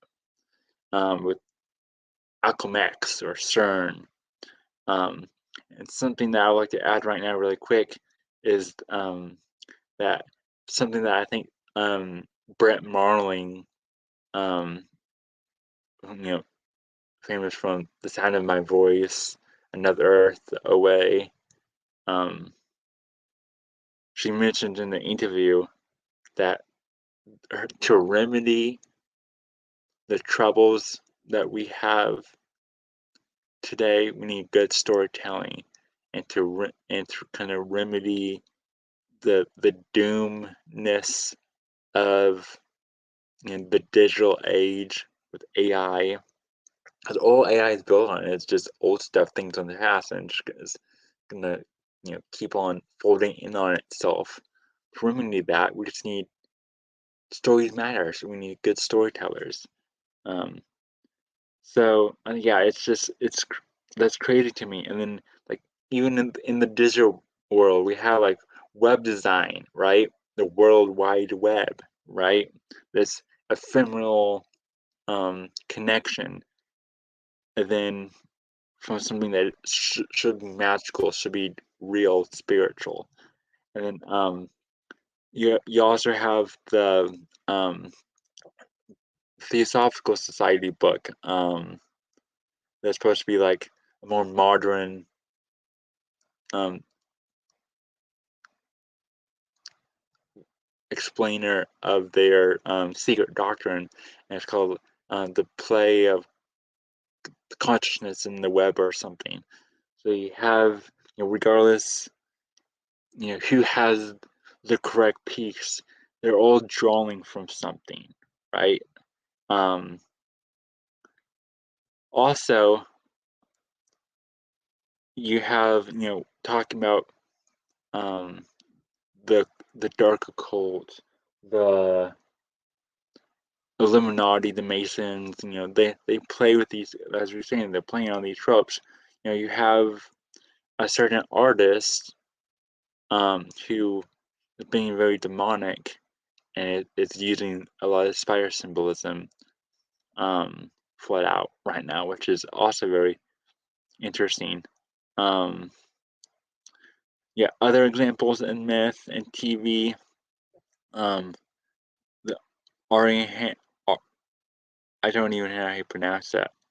Arian Ernhard, the Nazca spider Shalab, which we have some things we that have some links Brains for pulled up these. here for these. Well, for Arian or Hod, is a figure in Welsh mythology who plays her most important role in the fourth branch of the Mabinogi. She is the daughter of Dawn. I reckon that's where my last name comes from. Who's a river goddess, by the way, in Welsh. She is the daughter of Dawn and the sister of Gwydion and Gilfethred. And the Welsh triads give her father as Moirai. In the Mabinogi, her uncle Mathap Mathoni is king of Gwynedd, and during the course of this story, she gives birth to two sons, Dylan Ail Don and Lu Laugifes, through magical means. That is very interesting. Here it might give us a slight, yeah. Dawn is an ancestor of the figure in Welsh legend and literature. She is typically given as the mother of a group known as the Children of Dawn, including Gwydion, Arianhod, and Gwyflwyr, among many others. However, antiquarians of this early modern era generally consider Dawn a male figure. Dawn is also a word used for king or the leader of a mafia family. But yeah, pretty cool, huh? And was there anything else specifically that you knew about this character? No, not I really wasn't sure why she specifically. was. And then you mentioned another character, wasn't it? Yeah, the next in my notes I have the Nazca spider, which is the I don't have that link for that one. like which like almost like a crop circle sort of symbol. Yeah, we can skip And over that. That was just her name, Arianhod, is silver wheel, is what it's referring to. So, silver. Interesting. not sure where that comes in. And it's also got a connection to Corona Borealis, which is the northern crown at the head of the serpent constellation. Wow. Yeah, the Welsh had their own constellations, like the Arthurian traditions. I've always thought that was kind of interesting. Yeah, that is cool. It's not every culture necessarily did, but they did. Yeah. And then the next one I have is Shalab, which is from Lord of the Rings. Now we do have a link for that one. Shalob starts out with a quote here from the Two Towers. But still she was there. Who was there before Sauron and before the first stone of Barad-dûr?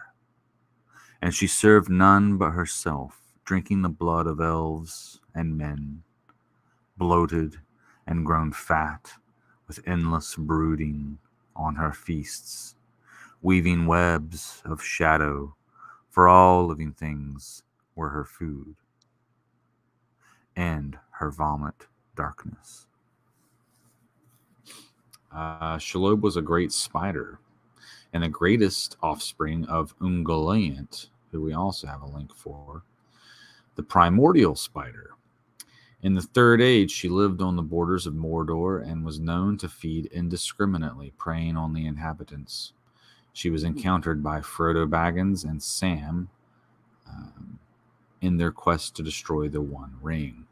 And since we have the tab for the parent of Shelob, we see here that Ungoliant was a primordial taking the shape of a gigantic spider.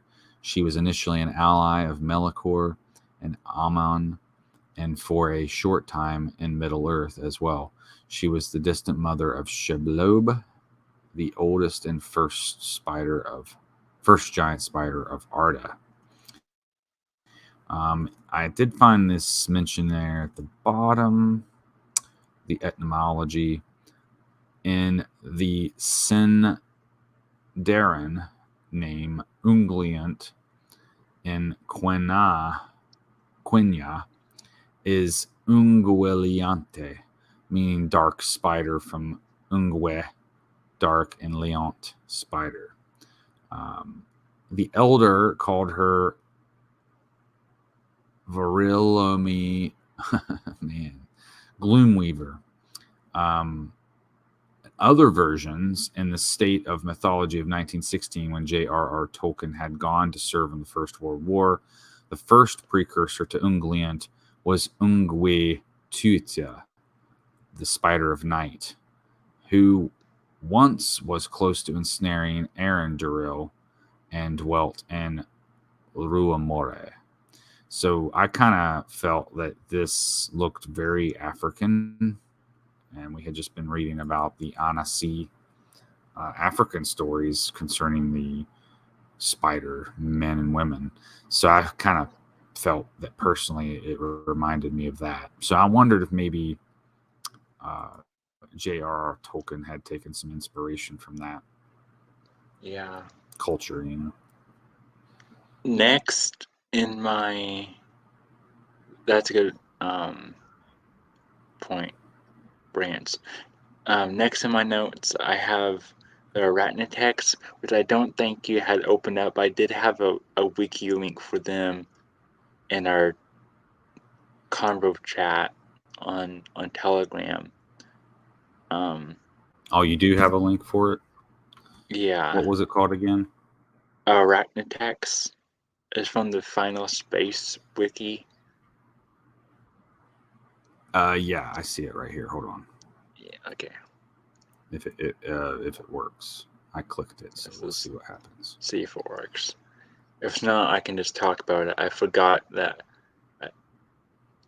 I was like, wait a second, I don't think the branch had that one up earlier. Well, I clicked it and okay, here it goes. So it may populate in a moment. So bear with us. So I guess you could go ahead and say a little bit of what you know while it's Yeah, so coalescing there. in the show Final Space, they're they're traveling and they're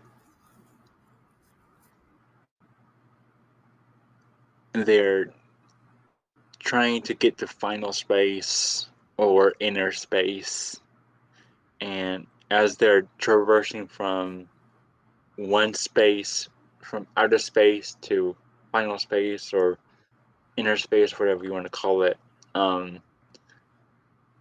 the threshold part in the doorway, there are these highly advanced technological as creatures called the arachnotex that they confront as they're crossing through. Yeah, if you maybe want to read a little bit from the branch. Okay, it says here. This is a quote, I guess, from the arc. Show. We arachnotechs were created by beings of unimaginable light. They commanded us to craft the Titans to aid us in layering of dimensions. All was well until we reached the end of the universe, a place of endless darkness where an unconquerable evil named Invictus dwells. The arachnotechs are a race of cosmic, godlike machine beings. They created the Titans in order to help create the universe. That's very interesting to me.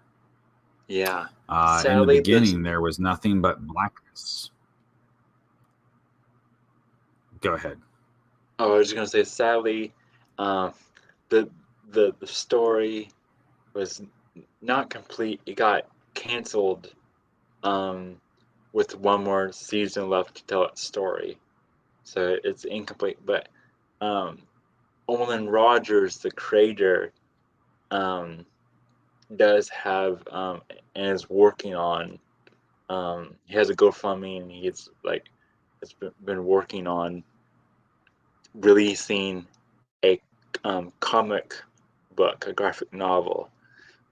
Basically, it's like called Final Space, the final act or something, and it's going to be a comic of what the final season would be.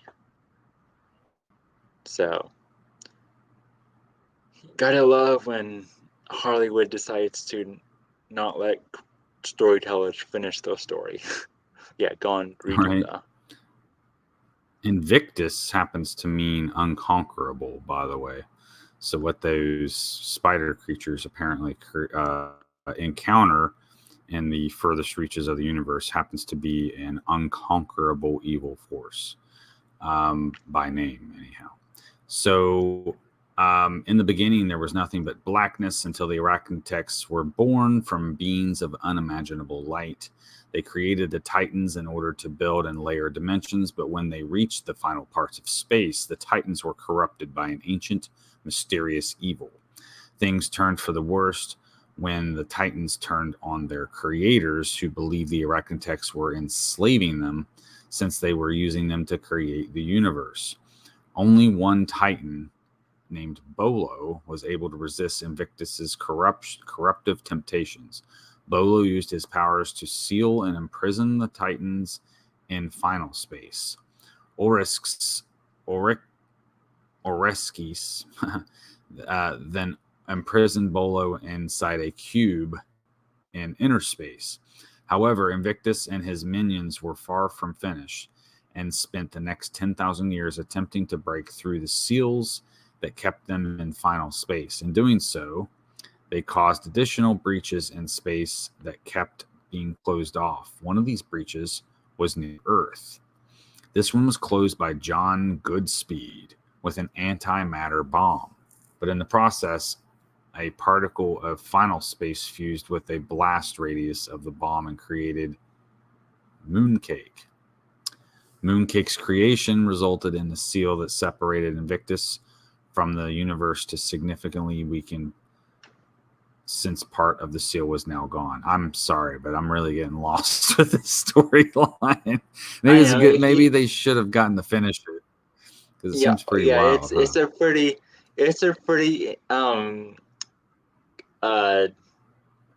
detailed story.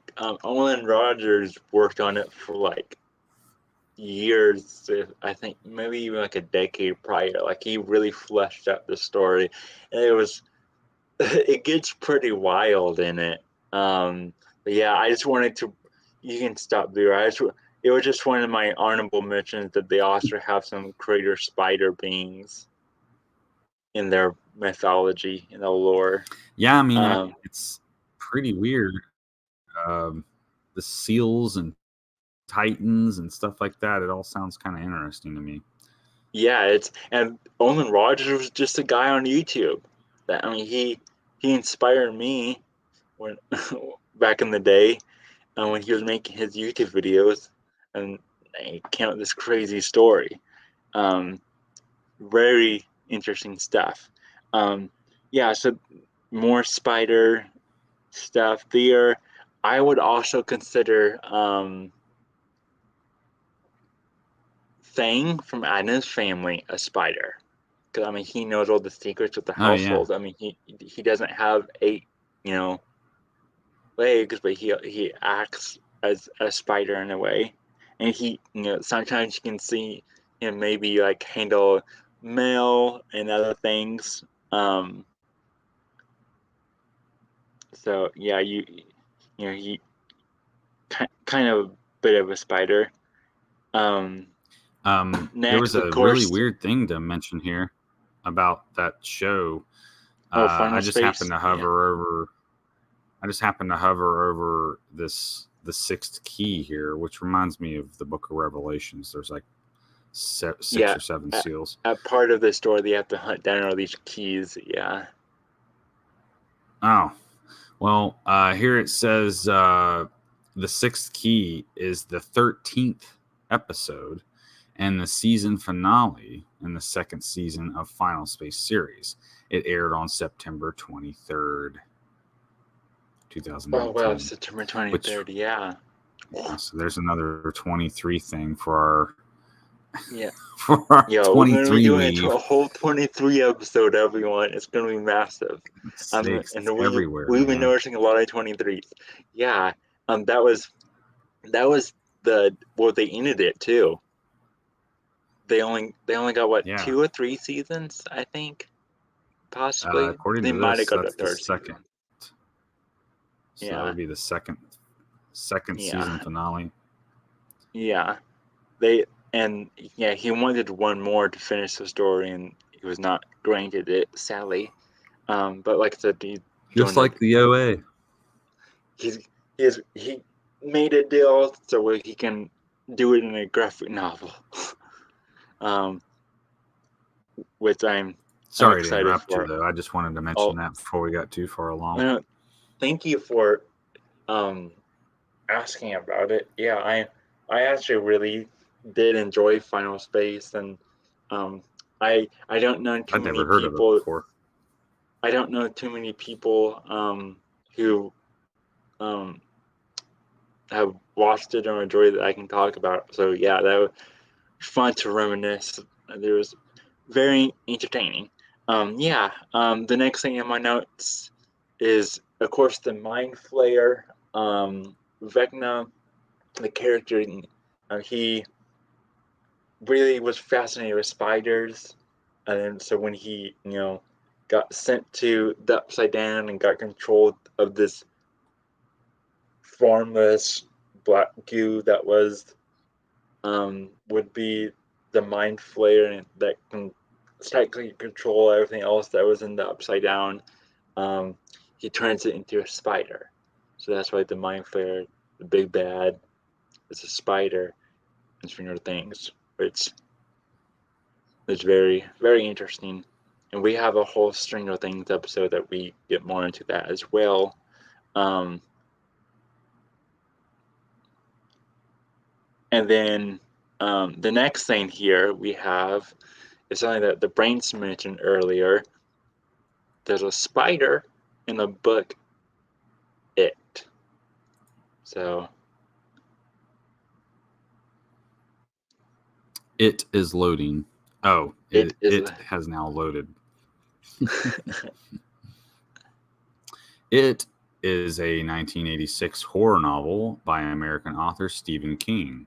It was his 22nd book and his 17th novel written under his own name.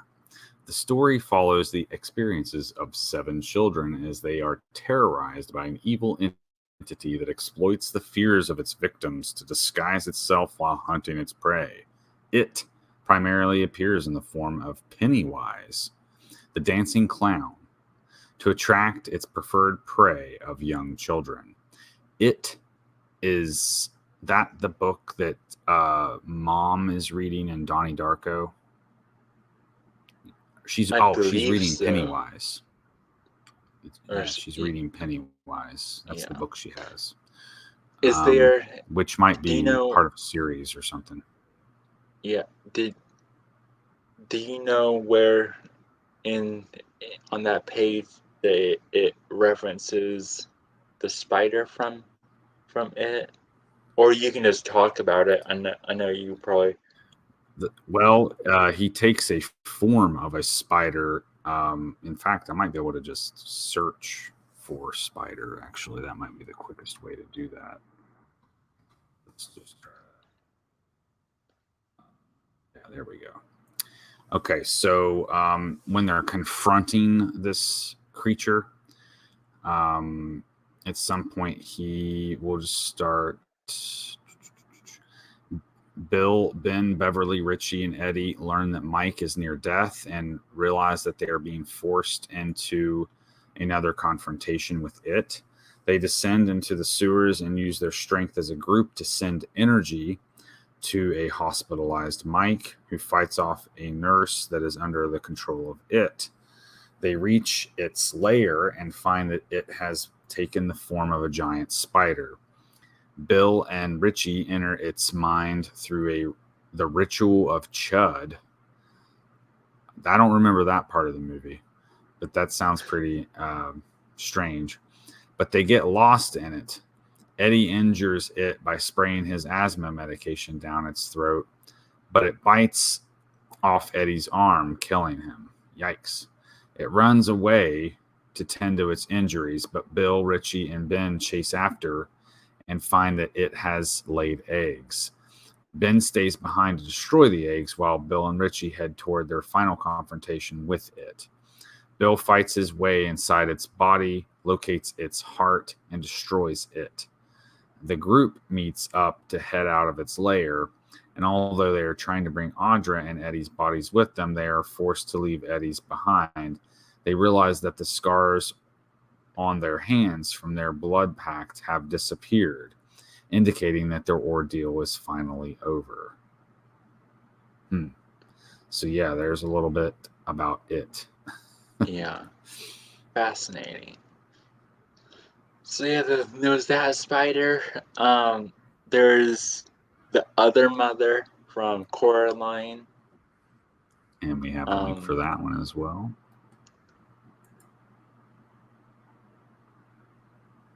And that is an animated type of movie, right? Yeah, it's stop motion. Coraline. Yeah, it's the first movie from Studio Laika. I forget his name. It's the guy, the other guy that did Nightmare Before Christmas, not Tim Burton, but the one that did all the everything else for the story. I think that looks like the optimal zoom right there.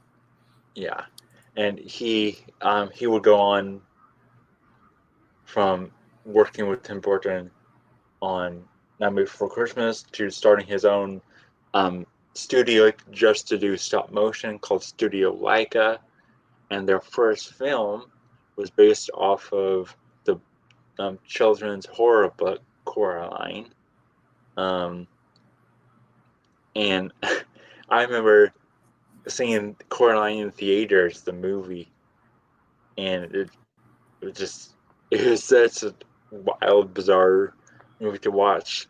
And yeah, the villain in it, the other mother, as it's referred to in the movie, apparently it's also called the Beldam, is this spider entity that creates a whole world to essentially devour kids' souls, to lure kids into its web and devour its souls. But it creates a whole web reality. Yeah, if you want to read a bit of that, Joshua. Whew. Sounds like a lot like the It. The Beldam, also known as the Other Mother, in reference to her motherly disguise, is the main antagonist in the 2002 book Coraline, as well as the 2009 movie of the same name. She is a malevolent, interspatial, shape-shifting witch-fae entity who lures children into another dimension with the goal of consuming their flesh for strength and keeping their souls as her prisoners. Her original appearance eerily resembles Mel Jones, but her true form is later revealed to be that of a skeleton arachnid-like creature. Yummy, Yeah, as Ace and Ventura would say. I guess you could also say that she is a smother mother, the toxic side of cancer, the dark side of cancer. She smothers the kids to Oh death so yeah, they can. She gives the kids everything that they want that their parents may not be able to fully give to them, in the way that the kids hope, and smothers them until she can take their eyes, or their souls. Um, the the this part I the thought was but interesting. Yeah, the buttons over the eyes that represents them getting their souls taken. Um, yeah, if you want to read that. In every manifestation, the beldam is distinguished by shiny black buttons sewn over where her eyes should be. These were torn out by the cat in the film's climax. So, another contemporary cat eye thing would be in the Marvel MCU when Nick Fury's eye is clawed out by the Flurkin cat, right? Yeah, That eats the tetragrammaton cube. yeah, yeah. And didn't you? Following it, Sorry, go ahead. following an intense exchange with Coraline, she transforms, becoming more slender and taller with lengthier hair. After Coraline collected the three ghost children eyes, the beldam revealed her true form, a hybrid of a skeleton and an arachnid. She dons a long gray dress and possesses four legs. Her hands are made of sewing needles, and her face appears cracked, resembling porcelain. Yikes. Yeah. Um, you said it earlier before we recorded, when we were discussing it over the notes a little bit. That you had information on the word beldam.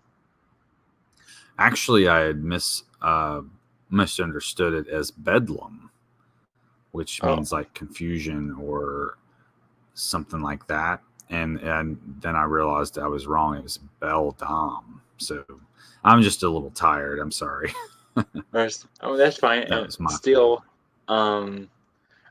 that confusion that goes back to, like, um, like Loki the trickster. Disorienting storytelling is tools that confuse the reader. The mystique, as we were talking about earlier. So that's totally fits in a way. Yeah. Um, then next I had, you can quickly mention American Horror Story Delicate. And The we do have a link for that one. Let me X that one. And there we go. Now, I've never so watched this one. yeah, I haven't watched this one. This is the current one running, and I do know, from doing a bit of research and seeing the promotional stuff as we see here. One example of it with this image, um, they are heavily using spider symbolism in it. And here, what's interesting about this is you can kind of see that, like, maybe the spider going from one mouth to the other, maybe that's a secret.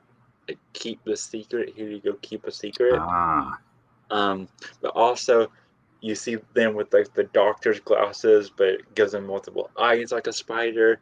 You see them, like, pregnancy pictures, but it's, a spider's over them, and all kinds of different things incorporate spiders in that sense. And, and this was supposed to be um, a feminist friendly, a feminist take on Rosemary's Baby, and it's all about an actress having to give up her baby she is pregnant with to become famous with the dark cult and stuff, and making her confused, lose her mind in a way. But it's interesting they're using spiders in it. And something that I didn't mention earlier is actually when we was talking about the Hopi spider, the grandmother spider, the Hopi spider woman, that is used in some feminist books and stuff. They reference her. So it's interesting that this feminist take of Rosemary's Baby, Ryan Murphy and his crew, his team of Hollywood writers and such, would use spiders to symbolize that. Which, of course, probably what premiered September and aired all throughout October for Halloween, but of course October being a spider month. And also, I think we skipped over it, but isn't September, Joshua, the spider mating season? Oh, I had that link up and exited it because I didn't think we were going to cover it. But yeah, it was talking about in the fall when spiders are mating that we might start to see them indoors more often, and so to be friendly to your friendly neighborhood spider. After all, it could be Madam Web or Spider-Man that you're smushing. Yeah, exactly. You don't want to offend them now, so you got to be careful about that. And besides, just a friendly reminder that if you're seeing spiders, that probably indicates that you have an insect problem rather than a spider problem. And simply by taking care of the insect issue, you will see less spiders. Yeah, definitely. So we should thank them for their help. That's free pest extermination. Yeah. So we should maybe welcome the fates, welcome the spiders. Right? So yeah. You added one thing to the notes, this Judith Shaw stuff. Did you want to mention that branch? Oh, that was actually part of your notes. I didn't know who that was. It was Spider Wisdom, Creation and Destruction, Part 1 by Judith Shaw. I guess it was a YouTube video, maybe. It was in the in our chat. That was probably that probably was a YouTube video. Sorry, I only meant to do the actual links and not the videos, so that might have been my mistake there. Yeah, I was gonna say I don't. That's probably a YouTube video I sent in there that I'll double check really quick. So. Shaw was the last name of the. Let me see. I've heard that name before. Shaw. Well, Shawshank Redemption. Well, I guess maybe that's the only thing that comes to mind after all. Oh, no, Judith Shaw. That was the feminist book that mentions. Oh, the grandmother spider thing. The grandmother spider. Yes, Hopi spider. All right. Well, yes. So I guess you already mentioned that then. Yeah, we already mentioned. We just didn't know the author immediately. The author slipped my mind. Okay. Well, since I have a closing thing I want to say, but before we get to the closing thing, is there anything that you wanted to add, Branch? Just that I think that, like with all of God's creatures. The spider, like the locusts or birds or the wind, even, all topics seem to always have and contain some wisdom in them.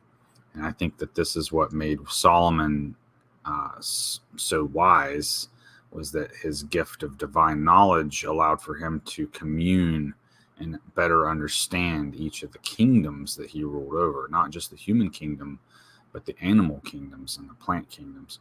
And so I think it's always worth the time we take to examine these creatures, such as the spider, and by analyzing how they live their life and what they do and how we see these things populate in our modern day lives. Even I think that it can sometimes bring a lot of insight that we would otherwise have taken for granted or just been blind to. So what lessons have we learned about the spider? Well, here we see the tropes kind of being a lot of times associated with blindness.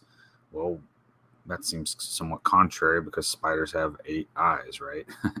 So for me, I was really focusing on the eyes of the spider, the 8 legs of the spider, the weaving and spinning of the spider, the order that they bring to an environment. Because a lot of times I would associate insects themselves with chaos, whether a spider is more like order, right? So for me, it's been an interesting weave to kind of marinate with these ideas. And so I'm hoping that in the coming days, I might start to see more of the spider symbolism that I didn't see before. It's just like when you find 4-leaf clovers or a certain type of mushroom that you're hunting for. Until you find it, you never see it. But then when you find it, now you start to see it everywhere. Kind of like the yellow car phenomena, right? It's like, well, I don't see any yellow cars. But then when you do, now they're everywhere, right? So just like that, I think it's the same with these weaves. So maybe Meow will start to see yellow spiders everywhere. I mean, you know what I mean. Yeah, and the eye thing. That's thanks for pointing that out. And the chaos thing. Yeah, they're always associated with chaos, but in a way that they're always trying to organize it in a way. Their ability to gain knowledge and keep secrets, and like I said, they're always a lot of times you see them building webs, like maybe in a doorway or some type of threshold thing. So maybe they do have some ability with thresholds in a spiritual sense, in the spiritual plane. So you have all these ideas around them to see, to perceive, to be silent but smart, to keep order. And sometimes, yeah, they are venomous, right? Or radioactive, apparently. Or radioactive, or interdimensional in Miles's case. Yeah. And I think it's also fascinating that in these scientific ways of thinking, like with like you was reading the 4 strands and the term fabric of creation, regardless of that existed prior to the actual book being published, but it's there are science is kind of using these same terms that myth has used for so long, that we see in the animal kingdom, right, with spiders out in nature. So in a way, they're trying to have there has to be certain laws, certain orders for things to exist, for us to believe them and to be able to work with them. And big science in a way knows that, or big Hollywood, big occult, big Illuminati, whatever you want to call it, knows that, and they all seem to acknowledge all sort of things, including this idea of the weave, the spider. Yeah, so to bring all that information into the present, maybe Stan Lee was listening to the wind in a way. And with all that being said, thank you guys for listening. Thank you, Branch, for joining. Is there anything that you wanted to promote? I know your information is below your name. Yeah, and that's a nice little feature I've noticed, so I started doing that. But you can find me at Instagram at Appalachian Aesthetic and YouTube as NPC 3.14. I used to record a lot with another friend of mine, and so you can find some of our episodes with that name as the Solomon Report on YouTube. And so look for that. I also started another channel, and I'll be uploading things eventually. So I'll start promoting that one instead once I have them uploaded. I'm going to mirror a bunch of those episodes from before. But you said the wind, and that made me think of, where does the wind come from? Where does the north? It's the way the north wind blows, as you said it the other night. Yeah, and also, I think really quick, I just want to add this. That just I forgot to add this to my notes. Think of dream catchers, dream weavers. Like y'all should have that. Actually, a really good point to make. Yeah. Mm-hmm. Yeah, like that. You have that weave there. So yeah, there's so much more that we could go down with this. And this was just kind of really the bullet points to what I've been looking at for the past year or so.